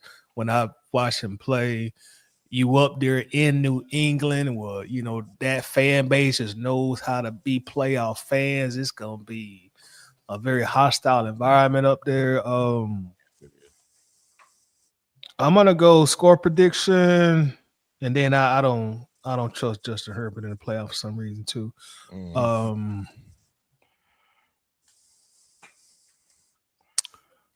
20-14, Patriots. Okay. What you say? MVP candidate Drake May has done a lot of good stuff, like what he's put together with the team. There's nothing that he hasn't done this year in his second year. Awesome. The running back duo of Henderson and Stevenson doing their thing for him. It's something about brand new quarterbacks in their first playoff game that's keeps thinking that's telling me that Herbert's going to find a way. And I'm kind of like you. He's kind of been disappointed in the playoff appearances he's made, but I think they're going to go up there and do it this time, man. Give me the Chargers. 21-20. Ooh, close one. Close one. Very close. It would shock me that the New England might win, but I think they're gonna be a little tight. You might see a couple of turnovers from Drake on this game. I'm pretty much in the same. I'm pretty much on the same page with you. I feel like these are the types of games. This game is perfect for Jim Harbaugh. Like this is perfect for his kind of ball. And I mean, at the end of the day, I got a feeling, just like you said, Drake May's first playoff game, and Jim Harbaugh. This is the perfect scenario for him. I think it's going to be a 3-point game. I'm going 23-20. Last second field goal. Yeah. Classic. I can see that.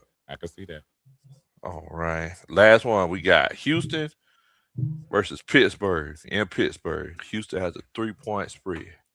In Pittsburgh, and Houston got a 3-point spread. I am going to say on this one, I think this Pittsburgh team, although they're the underdogs, for some reason I got this feeling that the team and Mike Tomlin, to an extent, obviously have taken a lot of stuff personally this year that they've heard in the media, just like we have.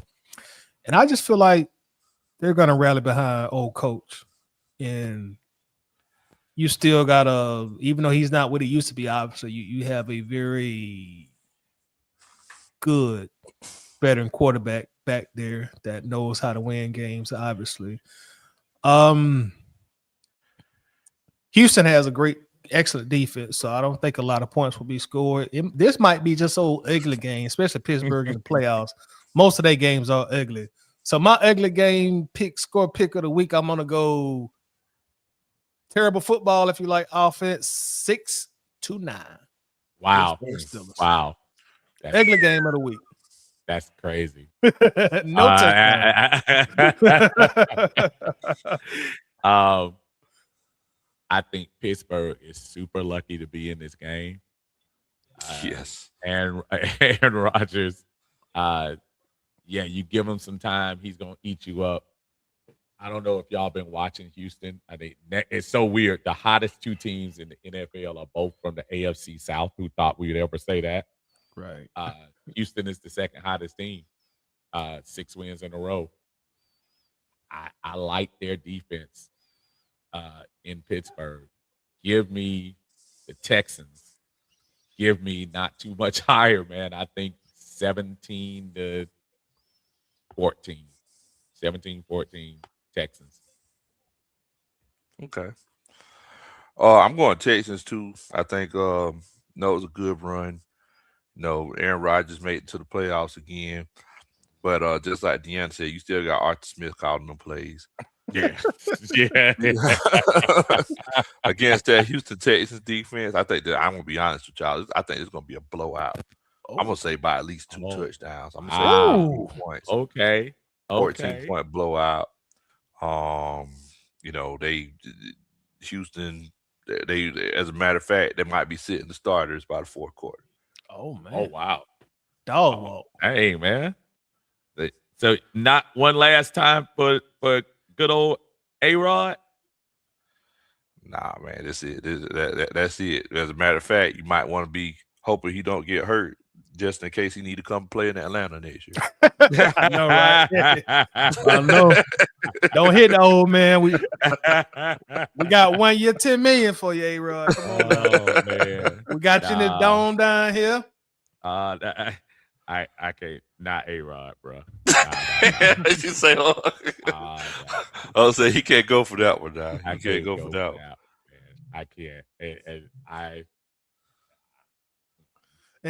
Let me ask y'all this.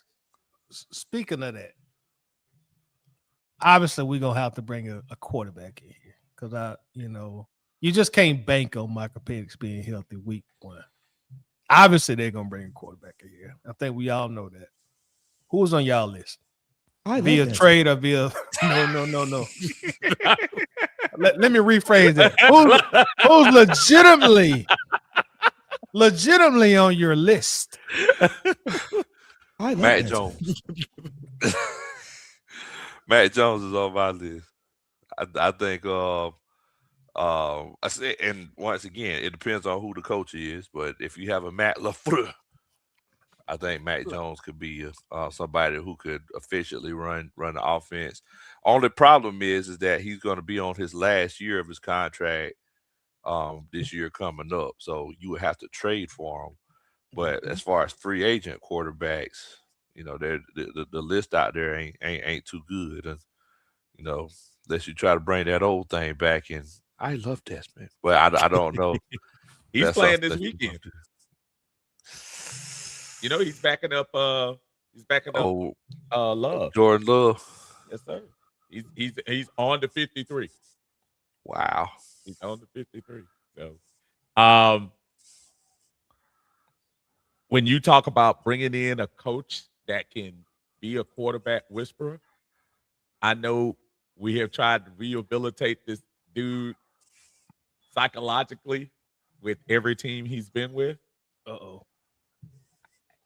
And I don't know why I'm foolishly thinking about this, because he's not technically a free agent, but he will be. I already know man, I try Justin Fields one more time, man. I Oh, think. Listen, See, I'm here gonna we tell go. you. Let me See, hold on. now you Hear finna me have out. people Hear coming me at out. us. Hear me out. Hear me out. Oh Lord. Hear me out. Oh Lord. If you can bring in Justin's been That's pretty right, Tim. durable. He's been pretty durable. Hey man, listen. That's right. Listen, Ain't nobody agree. Look, if y'all agree with put a 1 in the chat. If you disagree, put a 2 in the chat. I'm not telling y'all he's here to be the franchise player. We need somebody that that can hand the ball off to Bijan and every now and then complete a pass or run for the first down every now and then. Just enough to get the ball to Bijan's hand and do. I'm not asking him to throw the ball 20 times a game, not even close. But he's yeah.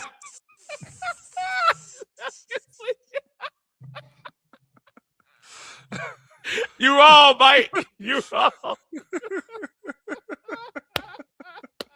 It got past 11. Started to talk crazy. So again, hear me out. If you get the right coach in here, the right coach whisperer in here, you can. Mac Jones, for everybody talking about Mac Jones, dude, do y'all think this Frisco? Do you think he gonna let him get away, knowing that knowing that Purdy kind of gets a little injury prone, and the way he did when Purdy was out, I don't think they're gonna let him get out of Frisco. I think the only way you get him, you got to overpay in the trade. Yeah. Now, what's overpaying in the trade, though, Tiny? That's the question. Probably a second rounder. That's probably what they're gonna start off with this year. That's probably what they're gonna start off with it, and if they have to negotiate down, because I mean, obviously, they see what everybody else sees. Like, man, this guy done turned the corner, you know. And he's a quarterback, so right. They gonna ask for at least a second. They may come down to a third. I don't think a fourth or fifth round is gonna do it. I think they would just rather keep him, almost like Atlanta was saying with Kirk Cousins. Like, if you don't give us what we want, we'll just keep him. Yeah. I just don't think I don't think they're just gonna give him away. Kind of like Steve was saying, like they feel like they may end up needing him on the team based on the durability of the guy they got in front of them. I just don't think it's gonna be one of them situations where they just go, all right, let's just get this guy out of here. What you think? Smitty said, "Come on, Andrew. He needs Andy Reid type help, like he did with Vic." I mean, talking about Justin Fields. And listen, all of these talented. Look, talking about everybody else. Listen, he said he won't tell nobody else. But listen, this is the thing. We're talking about a part-time fix. We're not talking about a forever fix, just a part-time fix. And if you get the right offense coordinator, quarterback whisperer in here, you can make him marketable. I mean, not marketable. You can make him a game manager. So that's what I'm going to give y'all mine. Okay. I might give y'all an honorable mention too, but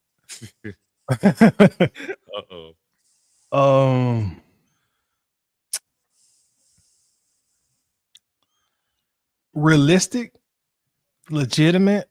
I gotta back up the old man. I gotta back. Surprisingly, I gotta back up the old man.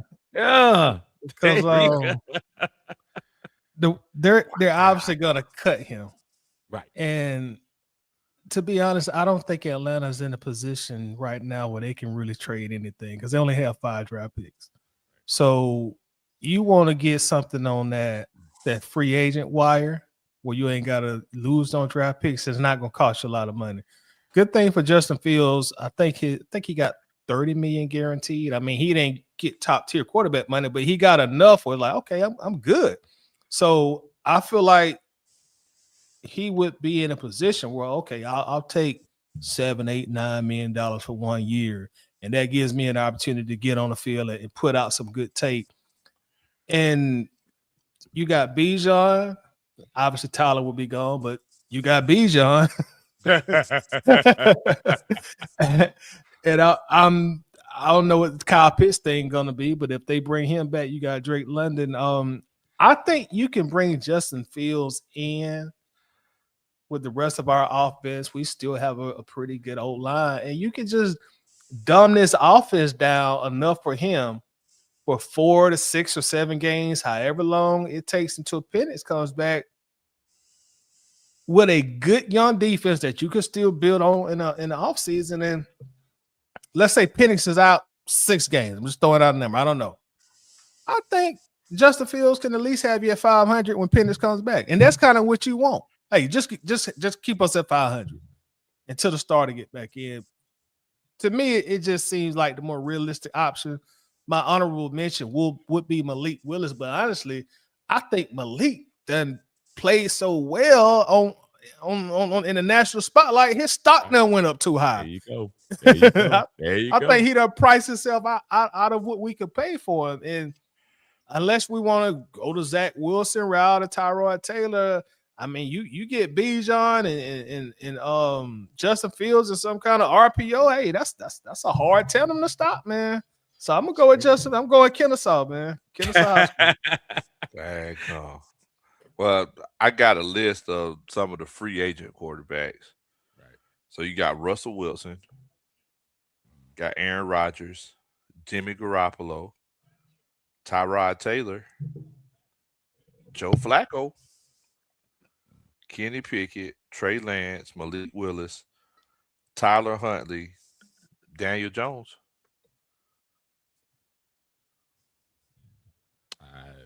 Silence speaks for itself, right? So again, it's tough, man. So again, the pickings are slim. Here's the automatic thing here.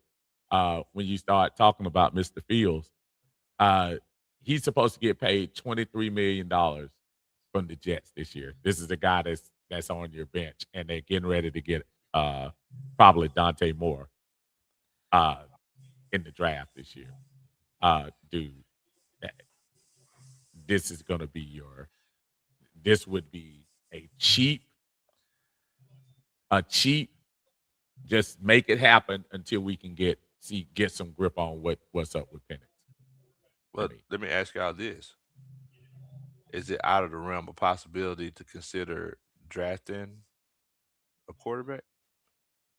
Second round? I think that second round needs to be concentrated on either AJ's partner back there in the back or Drake's partner on the front end. So I think you got to use that second round pick. Wide receiver or cornerback. I don't think you go quarterback. Well, everybody's picking on me, but I really feel like unless you get like one of the top wide receivers in this draft, I feel like you should really consider going after a wide receiver of free agency. And y'all might say I'm crazy for this, but I really think we should get George Pickens. To do what? Free agents. So, you think he can function in the A? I think he can, depending on who the coach is. I mean, look. Some like lose my mind. Up in here, y'all gonna make me act a fool up in here. That's a wild boy now. George, I know it's a wild boy. His mind if he comes to the A. No way, and you got to pay him too. Think about what George Pickens did. George Pickens is probably going to be an All-Pro wide receiver this year. Yeah, you're gonna have to pay him a lot of money. You gonna have to pay. What you think they have to pay him though? Well, let's put it this way: whatever you got to pay him, low, you got to, as you're paying him his money, you got to look at Drake in the face as you're due to pay him. That is true. That is true. As you're paying Pickens his $35 million plus, you got to look at which will turn into your second wide receiver. Yeah, you might as well get it. You might as well get him from the draft. Per spot track, his market value is about $31 million. And he'll get more. He'll get more. Yeah. Wide receiver in the draft. Wide receiver in the draft. Yeah. Wide receiver in the draft. Yeah, you got to go that way, man. I didn't know. I didn't know he was commanding over 30. That's crazy, dude. Like I said, I think next to probably I don't know. What's my man out in Seattle? Top wide Jigma, receiver. Jigma, yeah. Smith and Jigma. He's probably number one. I think Pickens might be number two on the All Pro team this year. That's crazy. Yeah, He had a great year. He had a great year. And remember, CD was missing. He was hurt the first half, and Pickens. Hey, what that trade to Dallas, that worked out great. It did. It really that did. worked out great because he is about to get paid. Remember, he doesn't have. I mean, unless they think about franchising him, which still gonna cost them money. But yeah, let me. It'll be about the same amount. Absolutely. Jerry, who just didn't pay Michael Parsons already. You think he's gonna pay him that? Man. Yeah, Pierce is now. Is he a free agent? Yes. The dude from Indy. Mm-hmm. Yeah, your boy who also loves Desmond, who played in Cincinnati with Desmond. Was he say? Well, it wasn't he a favorite target of Matt when he first got there? Yeah. Yeah, what Matt was throwing to him when he was a rookie. Mm-hmm. Yeah. Well, all right, man. Look, let's go ahead and get ready to shut it down because Uncle Steve, whenever he gets sleepy, he starts getting ornery. So we need to go ahead. And... I don't even know where that came from. It's all good. It's all good because it's gonna be kind of interesting anyway because we got a close one here. Ole Miss up 27-24 with a minute 55 left. So I'm probably that'd be good. So we can check out the end of this game over here and see who see who's gonna come out and win. Can't beat it, man. Yeah. Well, look at here. Tidy, you want to let everybody know where they can find you, my friend? Yes, sir. First off, you guys, thank you for having me here. It was a great show. Got to do it more often. Yes, sir. Yes, sir. Yes, sir. But yeah, y'all can find me here on YouTube at Atlanta Bird Game. So come check us out. Also on all social media, Atlanta Bird Game, Twitter, Instagram, and all that fun stuff. But once again, man, it was a blast, y'all. It was a blast. Yeah. Man, look, thank you so much for coming on, Ty. Like I said, I apologize about hitting you up so late, but I came back home and I was feeling froggy, so I was like, I hit up Uncle Steve. I was like, man, let's hit up Tidy too. Always a pleasure to talk to two of the big timers in here. And that big low now. I'm a small fry. I seen Low go into the Benz in the back door with the players in there. They sitting there running me through the middle detector. This man on the Nah, man. I was like, God dang. That's Uncle Steve, bro. I went to the Carolina game with Uncle Steve. And look, it took us an hour and a half just to get in there because Uncle Steve had to keep stopping to take pictures. Every time I saw Uncle Steve. You know what? That's all right. Tell AB on y'all. We walk in, you hear people, hey, Uncle Steve! Hey, Uncle Steve! I love Desmond. That's I said, I know I've told the story before that still to this day. I said that day when I went to the Philadelphia game last year, and I'm literally down there in a sea of green folks, and I hear somebody from the upper thing, Uncle Steve, but I love Desmond. Oh, that is dope. In Philly. That's dope, bro. Dude, I lost my mind, man. That was kind of cool, man. That is dope, bro. Look, fellas, again, man, I appreciate y'all. And Uncle Steve, y'all check me out on Uncle Steve's Lounge. Again, we try to get on Mondays with the minutia. We got a lot of stuff to cover in the next couple of weeks. It's gonna be fun to go through the names. I just say, as Falcon fans, man, y'all be patient, man. We're not gonna be able to build it up in one day, and just because we take our time doesn't mean we trying to get we just don't want to get the wrong person again. So let the team do what they need to do and just have patience with them, man. Appreciate your love. Thank y'all, man. Thank y'all.